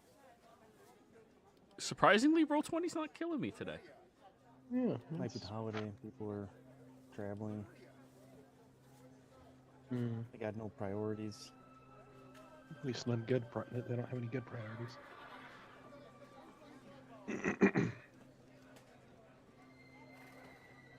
Happy Independence Day to all of you out there, if you're watching. Great movie.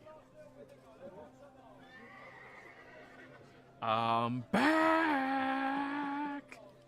Great fucking movie. Okay, That so movie opened on the 4th of July. as it fucking should have. So, the Bastion of Vanus Solemnis. The name still survives in old martial records and campfire history. The Bastion of Vanus Solemnis is remembered as a shield, though it is spoken of in fortress language. Wherever it was used, it was tied to standing ground that should have been lost. The surviving references do not place the bastion in a court vault or temple treasury.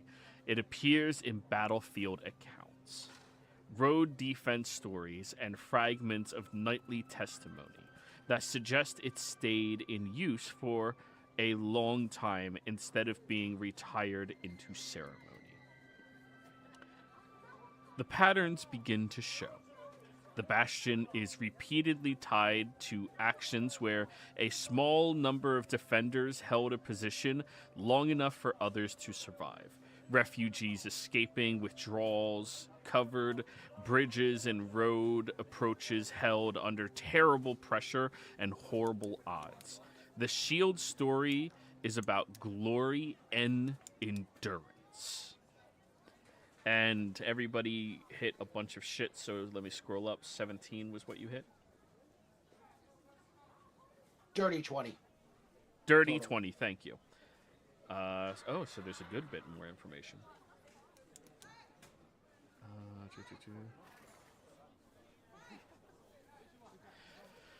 The Bastion seems to disappear from clean history account after a defensive action that took place at the edge of Nightland into the Throt territory. There was a road that was held by a unnamed individual who apparently had gained the favor of the Bastion itself and used that as a means of stopping hordes of undead from attacking the travelers that were trying to break through. The country around the area where that happened has lost all mentions of it because it was supposed to be the final bridge, quote unquote, or the last stand way station. That is the location.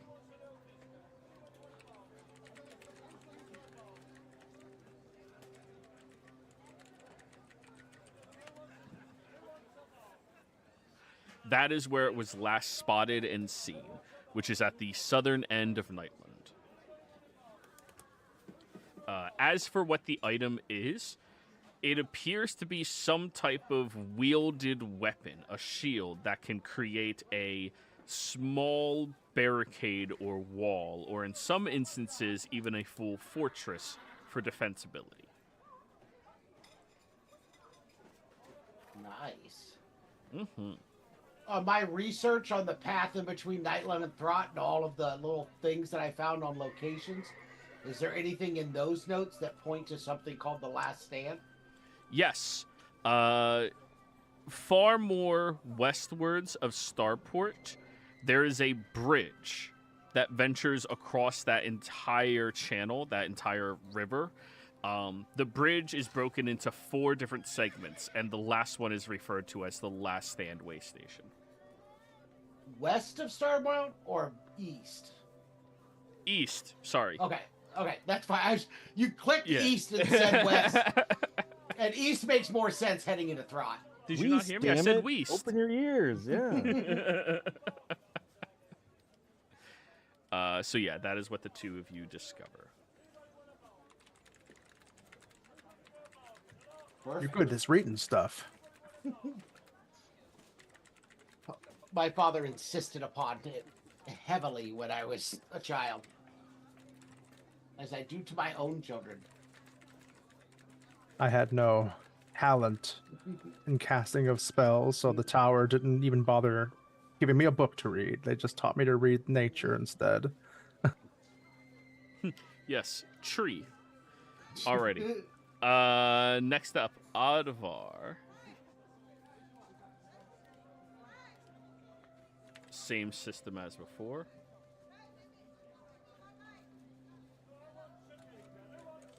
Alright. And so I'm rolling cartographers for this? Yes, you may, or investigation. So it's cartographers with intelligence or wisdom? Intelligence. Okay. Well, I usually doesn't add my guidance to that, so I'll have to roll that. Intelligence. Oof. Tell me the full and- result.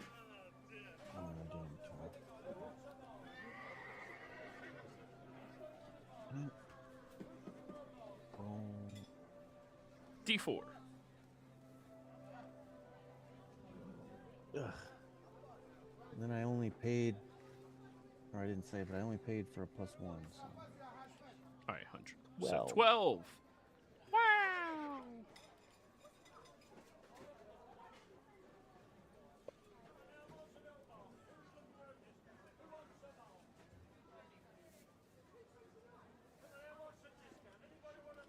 Okay. So, there's no clean trade road through the Taman Busik that anyone sane would recommend. The range is broken, steep, and full of old scars from war, collapse, and darker things that made homes where people stopped trying to reclaim them. Still, there are old passes, goat tracks, and ruined military approaches that can be stitched together if the goal is simply to get through, but that does not deal with the monsters of that said territory.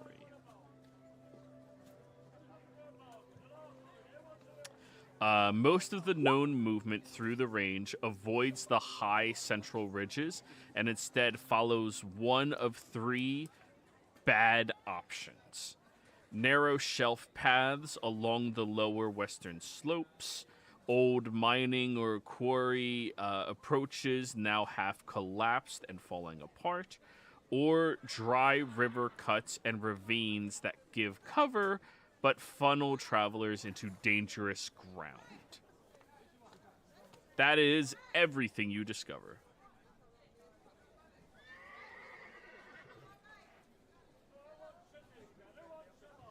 Okay, that's pretty vague. Probably end up spending another week trying to find more detailed information. Sure. Yeah. All the details you found was danger. Will Robinson, danger. Yeah, basically. Everybody, I just got a lot of things that are all like, yeah, we went near the mountains and there were a lot of fuck nopes, so we left. Hey, have you guys ever been there? No. We saw it from a distance and turned around. Yeah. We figured that was not our calling in life. Anyways, maximum. Investigation. Subtract 50 GP in order to attempt this. You get an additional +1 for each additional 50 GP that you spend beyond that, up to a maximum of +6. Alright. I'll spend 100 on top of the original 50, so +2.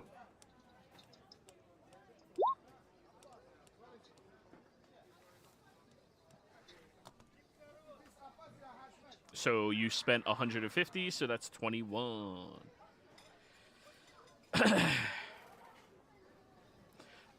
Sylvanesti is dangerous for reasons people do not always explain well. Most warnings start with the land itself. Travelers talk about roads that feel wrong, woods that go too quiet, and the sense that the place notices strangers before strangers notice anything else. Even if nothing attacks, people can still get lost, turned around, and pushed into bad ground. The first solid pattern, Max, that you find is that Sylvanasti does not kill in one way. There are ordinary threats there, predators, old ruins, bad terrains, but there are made worse by the fact that the region has a long memory and a reputation for strange magical effects. Lots of people report there's misleading lights, false paths, sounds in the trees that do not lead anywhere, dreams or waking visions that leave travelers disoriented. A strong group can survive there, but only if they stop assuming every threat has a body. Once you dig deeper, however, you start to see the same practical warnings that are repeating.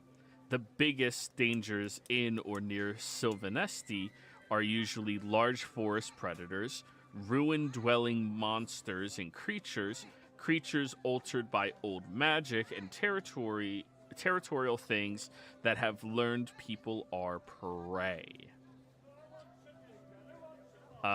There are hunting beasts, there are giant spiders, there are packed animals. These are all the common beasts that you might be coming into contact with if you move there.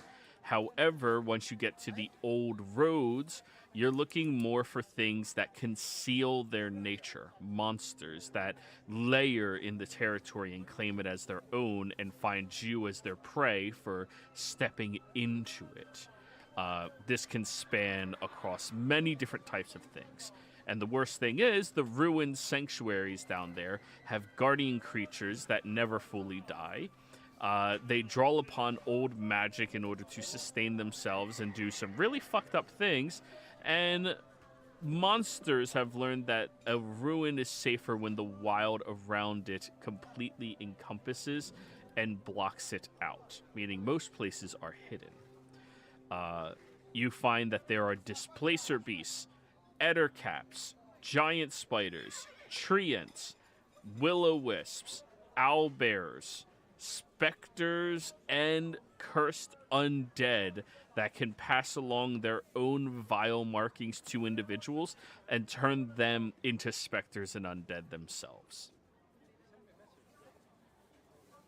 So D, all the above? Jesus. Yeah. Speaking of all of the above, does this world have anything on it like Chult? Like, is there a place that has dinosaurs? Not you that you've heard about or discovered yet. Fair enough. You can always research that, I'm sure. Yeah, it's over there.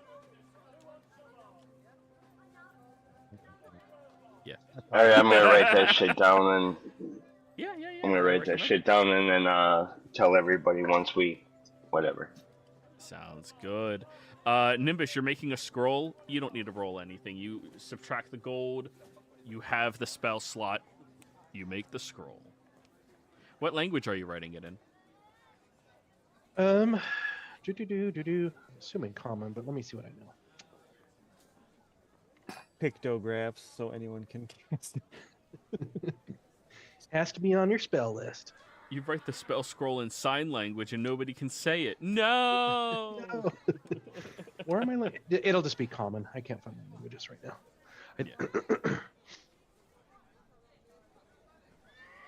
Oh, here. I should see some languages. Yeah. You know what? I'm gonna write it in. Because no one else. I don't think anyone else can cast that spell. I'll go ahead and write it in Celestial. All right, so keep in mind, nobody can read that spell scroll now unless they understand Celestial. Right. I think that's the way the spell scrolls work now anyway. That you have to have it on your list. Yeah. I thought anyone could cast a spell scroll. There's just a Anyone chance, who has this capacity of having it on their list. Oh. cast it. I thought you just had to take like a, like a wisdom check or whatever if you tried to cast a spell. So if you could- They changed it to 124. Oh. Yeah, Well, you have to I have the capacity to have ability it. cast that spell. All right, fine. I'll do it in common.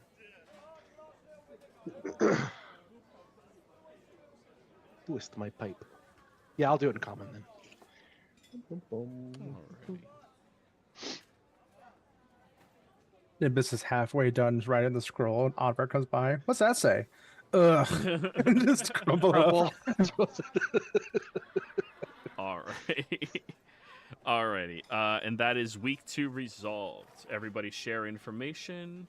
Anybody wish to Yes. do anything else? Have any suggestions? Anything? Do we have any diamonds in our funds? Above the table, I would like to have 2 300 gold piece diamonds if we have them in the funds. Well, we have one, and it was very hard to find, so I don't know if we can find another one. Well, thank you, Alvar, and I take the diamond. Oh, I have it. It's mine. It's your own. I So we said need- I have a diamond. So we have to find 2 more 300 gold piece Yeah. diamonds. Because I believe I'm above the table. I believe I'm the only person that can cast Revivify. No. If you remember what I originally said in this campaign, one fucking person in the entire party is given it. So you Yep. are the one person who will ever be able to cast Revivify in this party. Yep. I want to make that Oh. perfectly clear and reiterate that to everyone. And that person is Oddvar? No, it is him, Nimbus. But Oh, okay. the way he was saying is he is the one person who can. He's the one person that will ever be able to cast Revivify in this party. Period. End of sentence. You chose the setting. So Oddvar's holding onto the diamond for Kender reasons. Yeah. I'm just making that clear. Too, but all right, I guess I'll give it to Nimbus. Yeah, Kinda no, like a no, no, glass no. ball. You chose this setting. Healing and Revivify magics is beyond rare and has to be exceptionally earned. And that is one person in the entire group was given that. And Joey did say that at the very beginning, and I did not get that ability until I was working with, not Theodore Thornbush, but Badger. Badger. Thornbush. Uncle Bushy. Yep. Just So wanted it's to a make new that part thing. very clear. So we need one more diamond, unless you need the diamond for a different spell. Like, we need just one more. No, I guess when I tried to find that diamond for Revivify, it wasn't specified that I couldn't cast the spell. I said it originally when we were starting this setting because of the magic system. And then it just devolved into everybody turns into a superhero. That's why Nesia never came back, even though I think you had the diamond at that time. Yeah. No, I didn't. Oh, well. I'll just let everybody know about the giant spiders. So, the animal wolf packs, the undead, the possible immortals, whatever we're walking into, etc.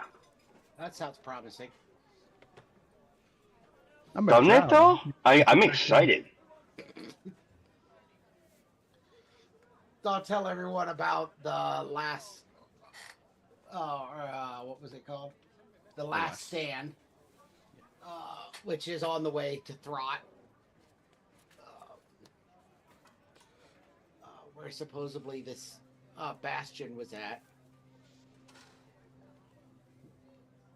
What do you want to research? Do you want me to help you research again, Tanatar? Well, the last item is plate armor, which I think you might also be the only one being able to benefit from. There was also the Moonwake pipe. Yeah, there was 2 more. Yep. And the Gandalf pipe. The plate might be. I mean, they're both going to be good, but the plate, I need my shield to be well defended. Well, I think the other item does that too. The bastion is a shield. So But I can't use. So you need shield, you need plates. I want you to be. everything to stand in front of Nimbus. Yes, exactly. I thought it was hilarious last week when I instantly saved you and just let Ripley go to the Emerald. I can only save one. It's gonna be Nimbus. Yep, he's the chosen one. Apparently, Yep. maybe. Oh, fucking no. As far as I know, he's the chosen one. So I'm saving him. All right, I will research. I guess I'll go after the plate next. We'll plan on my week 4 being the. Week 3? Oh, Oh, yeah. week 3 will be the armor. Week 4 will be. We'll just plan ahead that my week 4 will be the pipe. Yeah. Sounds good. All right, week 3, everybody. Week 3. I set aside money, Tanatar, for these 2 weeks. So if you're just helping me, you don't have to spend money. Alrighty. But feel free to do whatever you want. Don't just assume. Don't let me assume you're helping me. I don't really think I have anything else to prioritize other than maybe Bastion uses, which are a little bit more passive, I think. So. Well, they are. That's the point. Yeah. Out of all the poisons that the Bastion can give us, I think Malice might be the only one that can help. The rest of them need to be like eaten and ingested for them to work. All right. Since Advar, you said you're just gonna do the same thing you did last time this week. Yeah. So Advar, same as last time. Sir Roderick, are you being Tanatar, are you joining him? Yeah, I'll join him. Armor of the Last Oath.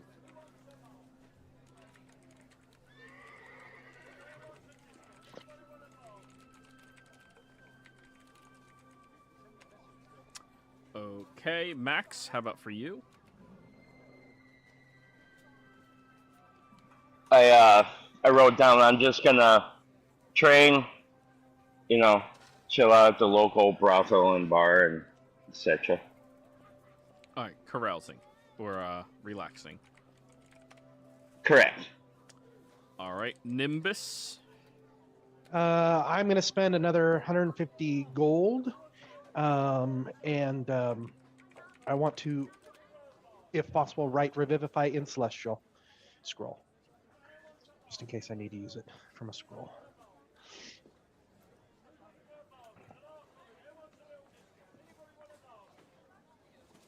So 150 gold plus. I'm thinking about that based off the lore of the world. 1 second. Yeah, If it's well, even that's why possible. Yeah, and I don't know if it is. And Because that kind of it's kind of like Yep. No, I get breaking it. That's the why... rule of the world. Let me look into it. 1 second. Yep. No worries. But that's why I was going to do it in Celestial. And I'm never planning on selling these, just so you know, Jory. I know, but it's also if somebody else gets their hands on it and does it, it kind of like, Yeah. And if not possible, then I will do the other spell I wanted to do was Daylight as a scroll.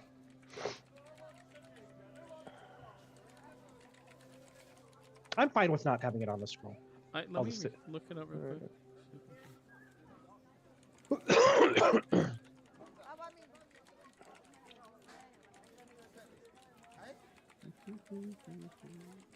Nimbus casually creating legendary items of spell scroll of Revivify for 150 gold.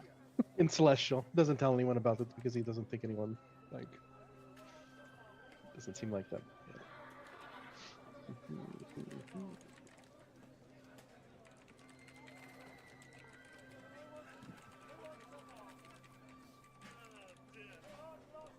Just 3rd level has all the good spells, and I don't want to have to worry about that spell slot.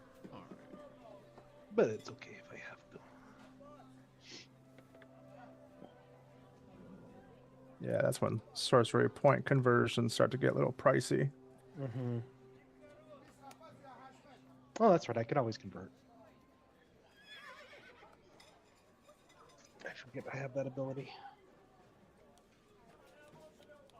Yeah, I don't need to write that. Well, you can. I'll let you finish looking up. Yes, please.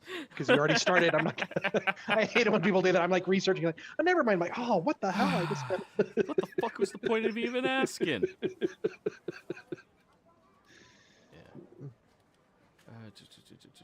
Is rare ability, divine conquest.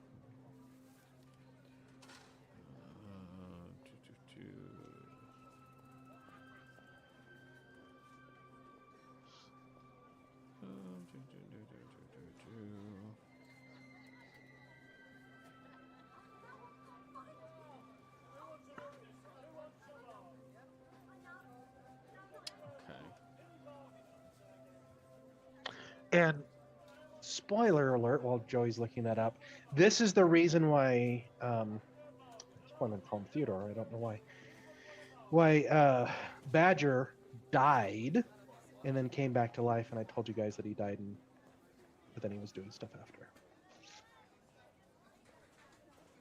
You revivified him. Yeah. But that's above the table. Returns the true divine healing of the world. It's a world-shaking events. Less than miracles are remembered as extraordinary. Roll me a D100. All right, we can do that. Slash roll 1d100. Do I want high or low? 69. You want high.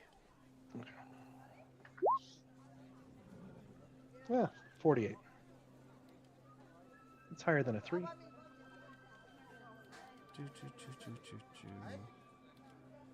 Okay.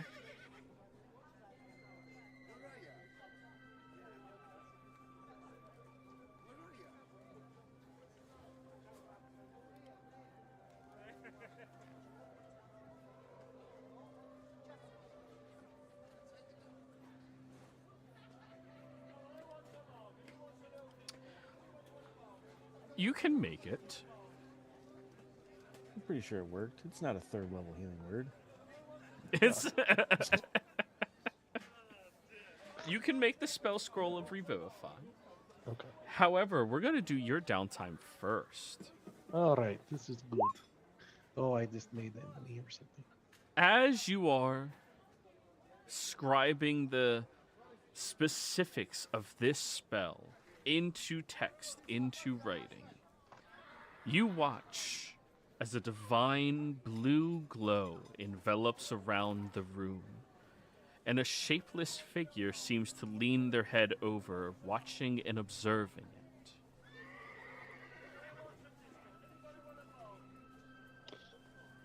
it.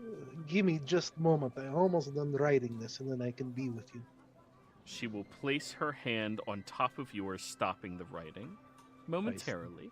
I stop, and then I actually look to see who's there. A faceless figure made of divine light. You must be the lady in blue.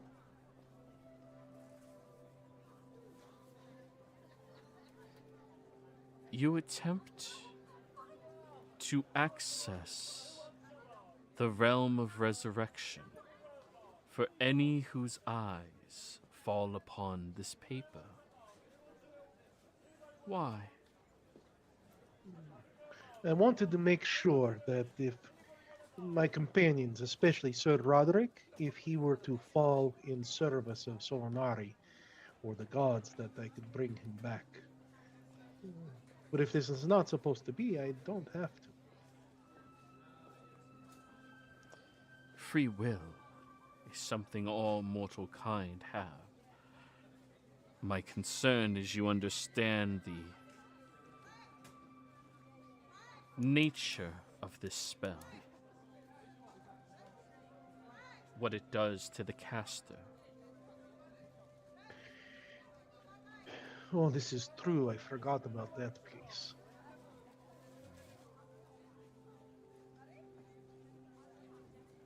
I am fearful that your attempt on this will be very dangerous for any other than yourself to read or use. Not to say impossible, but they should be aware of the sacrifice. You were divinely blessed and touched. Your fate intertwined with the life of the world. Chosen. For you, the sacrifice is great. But for others, the sacrifice is far worse. You are sure of this? If you are to make it, any of others who will use this magic will cause you to lose what it is that you lose when you cast the spell. And will also lose their own life in casting it. But if it were you to cast the spell, using this object, the cost would be greater, but not your life. Payment made twice. Yes, thank you, Blue Lady. I forget about this. I was doing it to help, but maybe I should not. I have a friend that doesn't understand where things belong, and he will probably read it by accident with his buttons. Yes, I'm not going to write this spell. I forget about this. You can do whichever you would like. Yes. I just need to make sure you are aware of the costs. Yes, it is too big while that little one is with me. He doesn't understand. He might think it's mapped, and he starts reading or something. So I appreciate your protecting me and my friends by making me think upon this more. And yeah, I'm not going to write it. I forgot about that piece. Yeah, the major cost of it. Yeah. I forgot. Until she mentioned, I was like, oh yeah, I forgot about that. Yeah, someone else could die. Yep. That would be hilarious, you know. Would be Advar takes hilarious. the scroll, reads it, Advar dies. Max comes back going, what the fuck happened? Yeah, I'm not gonna do this. I totally forgot about that. If I still have time, I'll do daylight as a scroll. If not, then I'll. Yes, yeah, you can change it over as soon as you start working on that. Okay, yeah, cool. I'll do daylight. Yeah. Alrighty. I don't want to just say no, but it'll be a higher cost if you. Yeah, and I forgot that just above the table, if I just so the party knows above the table, if I do cast Revivify, it comes with a cost. It's not like just a spell slot. So be careful. We add agency to death. Yay! Woohoo! Not just boop, oh, you're better. Yep. Alrighty. So, Advar. Yes, I am going to again spend some money here. I'm going to go for the +5.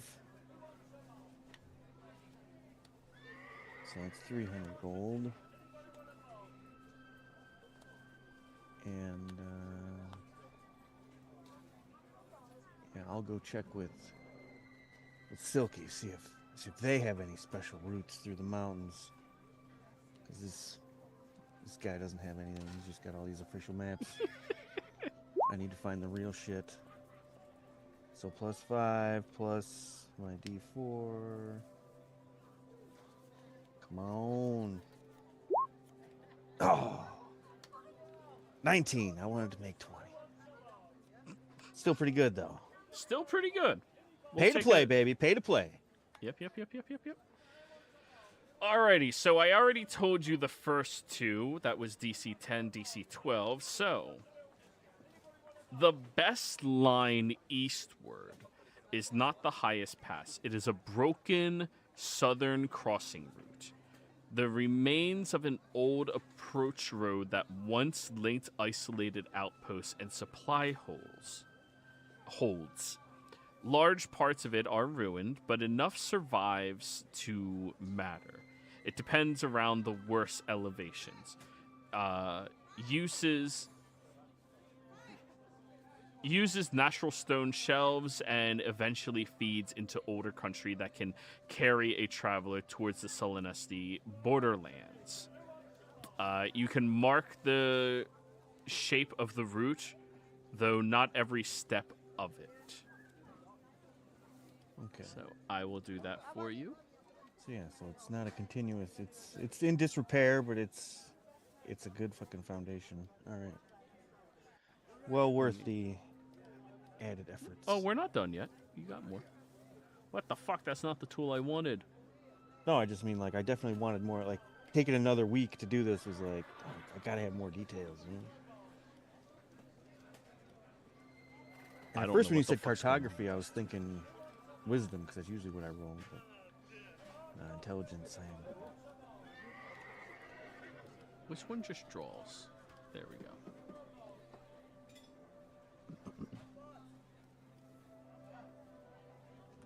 Oh, fuck you, tool.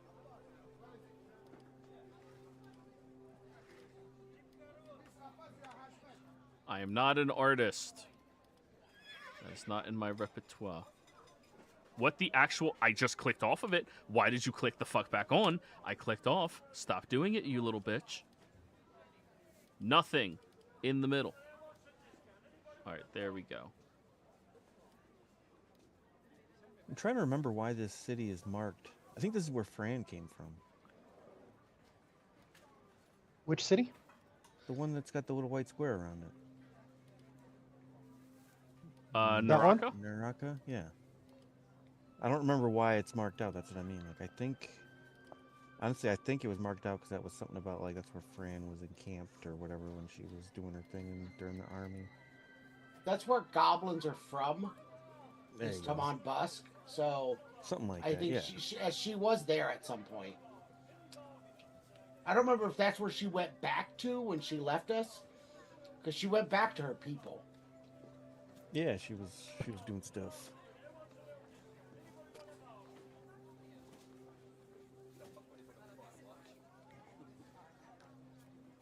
Alrighty. So, Yep, we got all the way there. Continuing reading.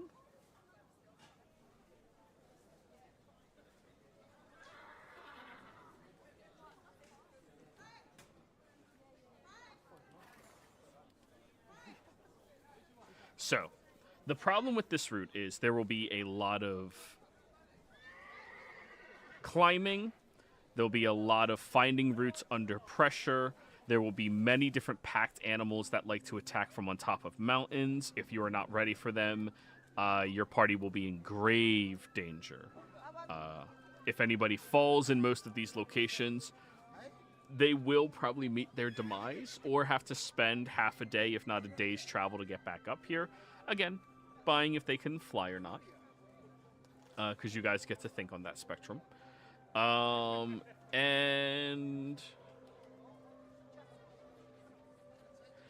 there are silent gullies out in that area.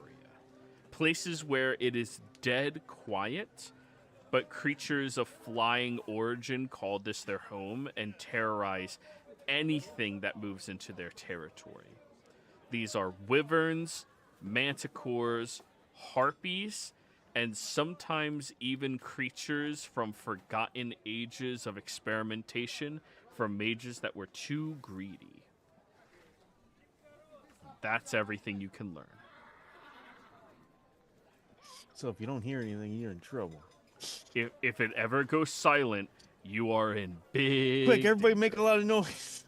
It can't be silent. Sorry, Silent. if the territory goes silent. Yeah. Silent and deadly. Not Yes. Alrighty, so that was yours.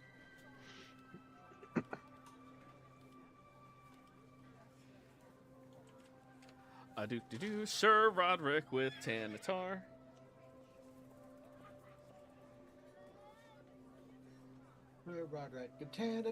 The dream team, baby. Oh yeah. Oh, We'll just go ahead and keep adding to that because Why not? that's what I built my characters to do. Yes. He did the thing. woohoo! 29. Love it. We love 29. I think it's my second 29 doing this. And you still haven't paid more than 50 gold. Nope. Well. He paid all up front. Alrighty.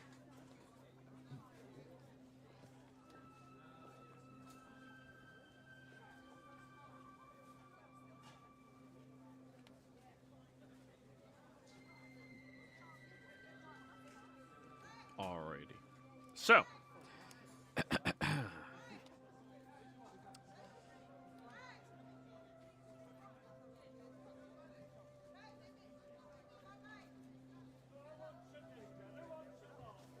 the armor of the Last Oath is remembered as a suit tied to duty, carried past reason.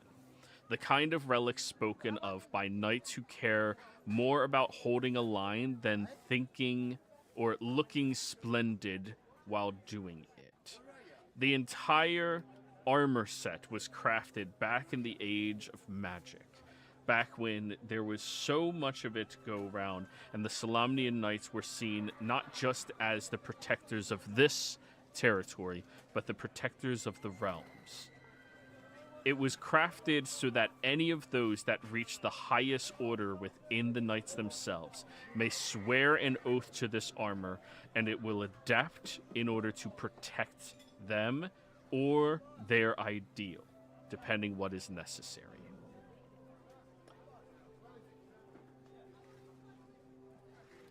Its name turns up in battlefield accounts, oath rolls, and fragments of testimony copied by people more interested in conduct than wealth.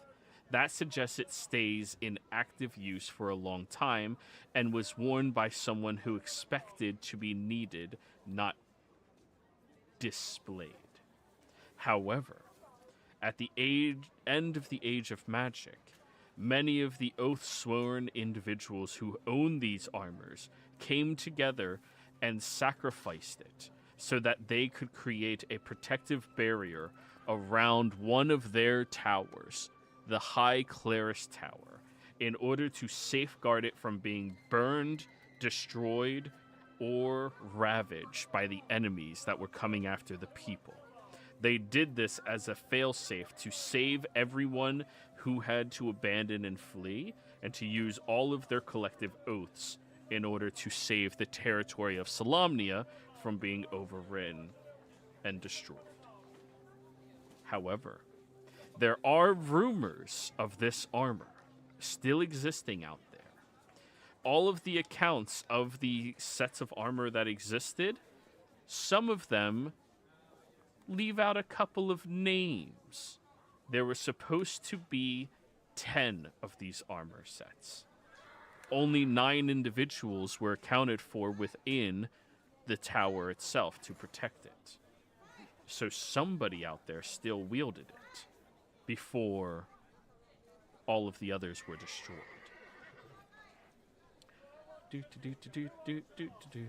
Let me get to the next part.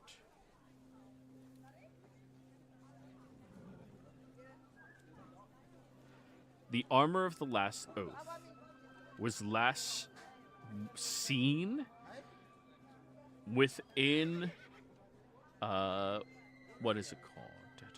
I'm trying to find it on the map. Oh, Kerr.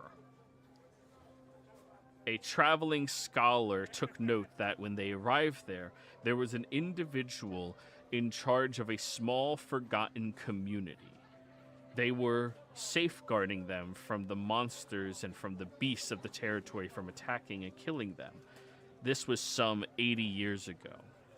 They took note of the exceptional make and quality of the armor, and when they asked about it, their answer was, "This armor remembers all oaths." And that was all they received.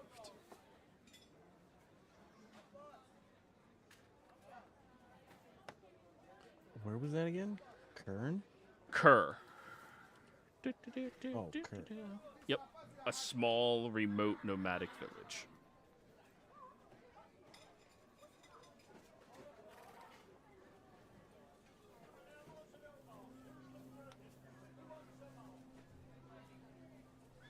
My computer autocorrected that to "this armor remembers all oats."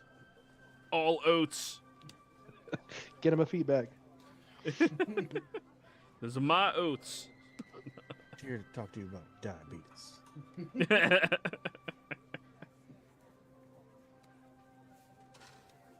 Okay. Alrighty. But yep, that's everything you can... That is everything you can find about the armor.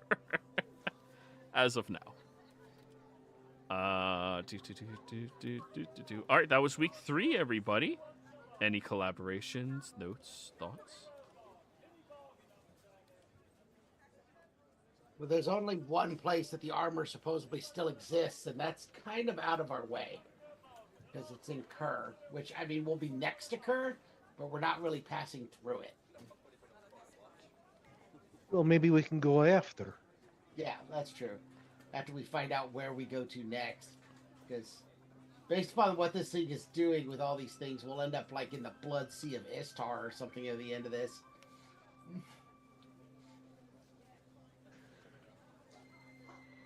Yes, I'm sure we'll end up exactly where we need to be when we need to be there.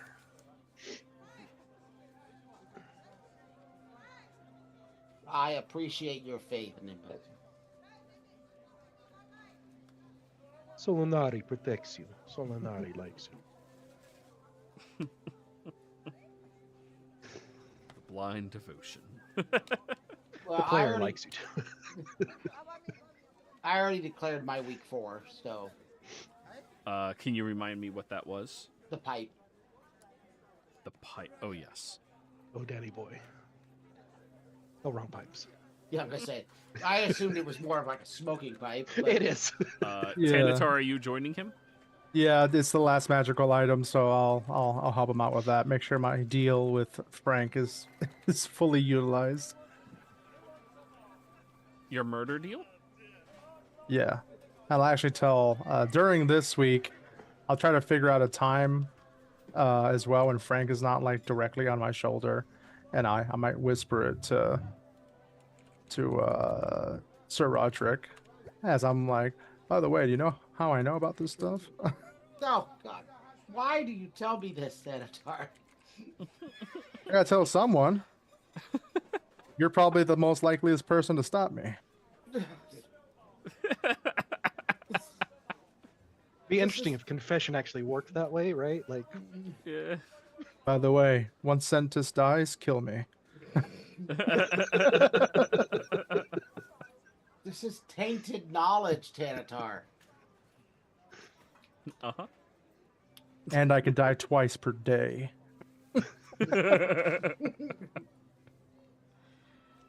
Okay. Advar, what are you researching? Well, Or doing. You don't have to I was gonna research. say, Everyone just else spent got to relax. 2 weeks researching these mountains. I'm gonna spend this week animal handling my baby mimic. Aw, mimic. Are you feeding it properly?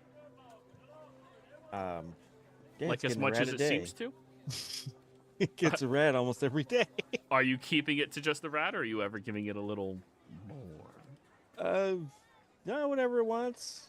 I guess mimics can be semi-intelligent, so I just kind of keep it around and keep it happy. All right, roll me an animal handling check. We're just going to get this one out of the way because it's adorable. Jesus Christ. Okay, so Advar, you know how your mimic is currently the size of like a satchel? Yeah, it was a hat. Can I make it look like a canteen? No, unfortunately you can't, because now it's no longer the size of a satchel. When you keep feeding it as much as it wants to eat, it continues growing.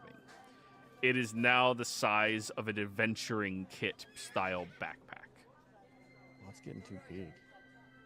Oh, it still All right. weighs the same amount. but they do get Yeah, but just logistically having it around. Okay, so it's nice and happy.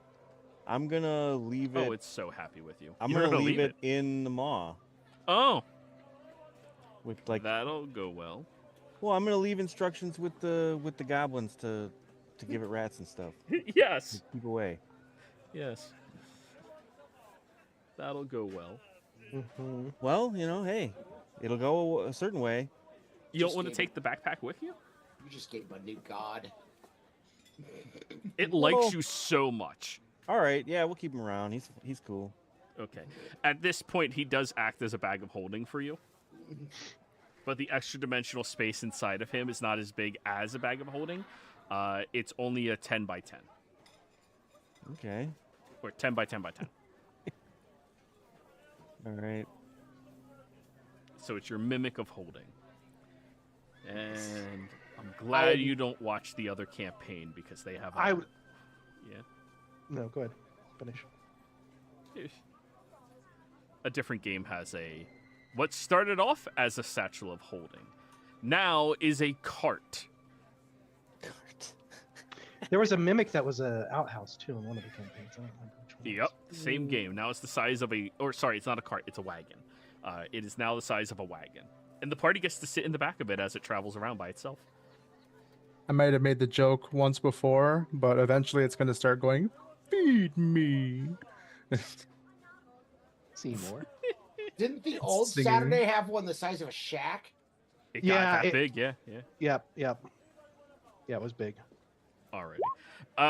So that was Oddvar, Tanatar, Roderick. We haven't done yours yet, but they're going next. Max, doing anything on downtime or no? No. Relax, Max. Yes. Nimbus.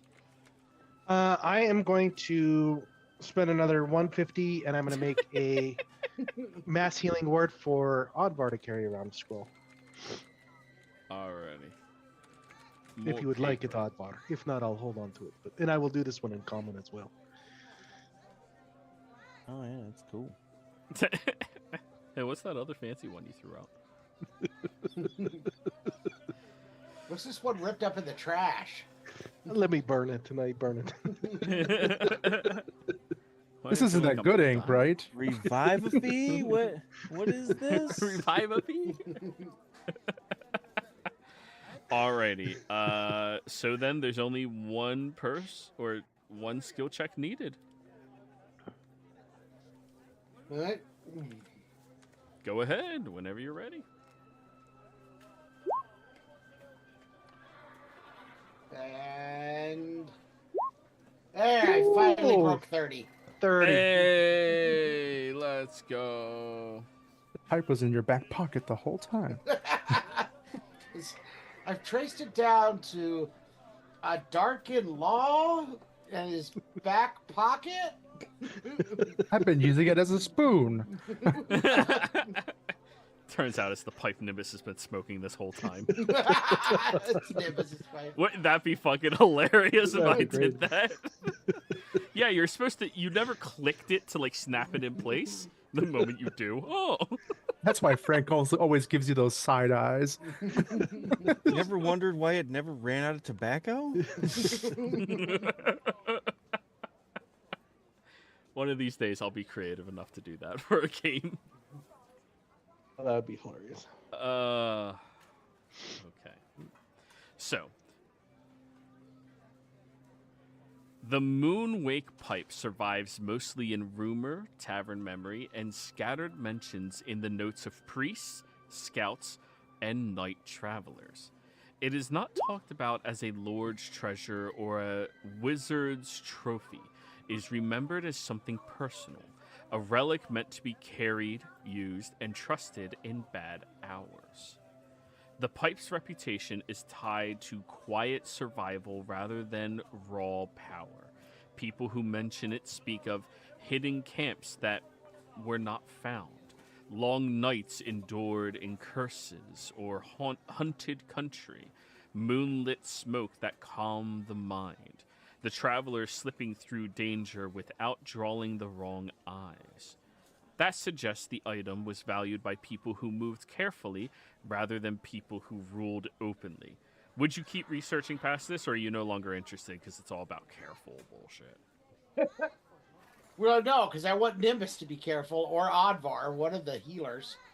So either Nimbus to The keep healing pipe Nimbus safe. smokers. Yeah, either Nimbus to keep Nimbus safe or Oddvar to be able to heal Nimbus. So, you know.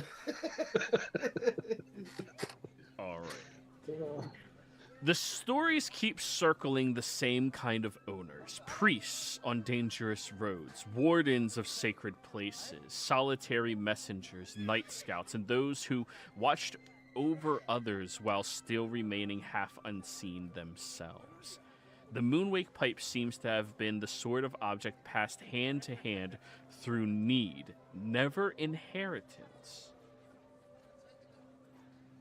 The records thin out where they should begin to get clearer.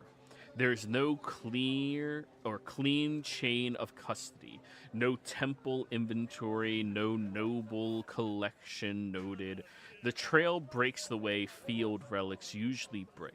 Someone had it, someone relied on it, then the stories stop in the middle of a hard place. That strongly suggests it was lost while in active use. The places attached to the pipes share a pattern. They are rarely cities. More often, they are sacred borderlands, hidden camps near dangerous roads, old shrines kept alive by too few people, ruined places where someone still stood watch after others had gone. The pipe belongs to Night Watch, hidden duty, and difficult ground. Now, centuries of individuals. You have pinpointed moon-based priests, solitary caretakers, and travelers are usually the wielders of this item. All of their stories tie back to them being able to safeguard locations of individuals who are resting, creating sanctuaries, safety nets, creating illusions that monsters could not see through.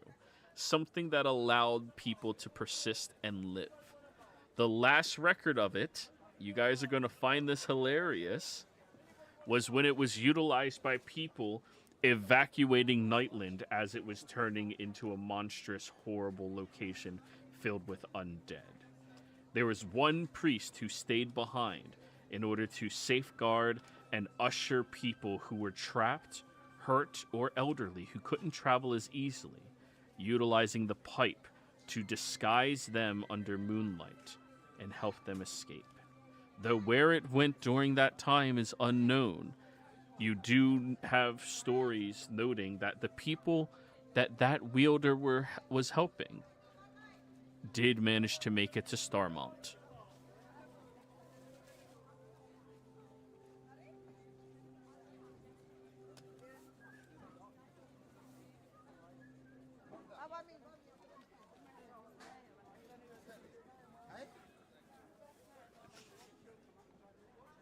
That same priest that we ran into Yeah, at that town. I think so.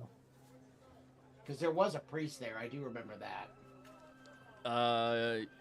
You I think didn't he make might it to have- Starmont. You were north. No, there was a priest. When we went to the town on the way into Nightland, there was a priest outside of that. Yes. Back to that cemetery again. Duskwater Hollow, yeah. You mean the guy who lost his arm? Yeah. Yeah. And he was still pretty kick ass after losing his arm. Yeah. The man who you shall not pass. Oddvar, don't forget to put a scroll of healing word in your inventory, please. Oh, good call. Yeah, massive. Also, fun Yeah, fact, massive. Gandalf the Grey, or Gandalf wielded a sword and attacked people that far more often than he ever wielded magic. Making him into a multi-class who just dipped into wizard, like a nerd. Yep. Anyways, guys, did you actually want to do 5 weeks of downtime? Because it seems like you guys are kind of running out of, like, only 1 or 2 people are doing shit at this point. I'm good. Yeah, I'm good with 4. We're good? Yeah, that's fine. Yeah, it seems that way. We just weren't Alrighty. sure how long it would take to find the information. Yeah. All right, well, that'll be everything, guys. I think we're going to call this session here. Players, thank you all very much for playing. Viewers, thank you for watching. We'll see you next time. Have a good 4th of July. Bye. You too.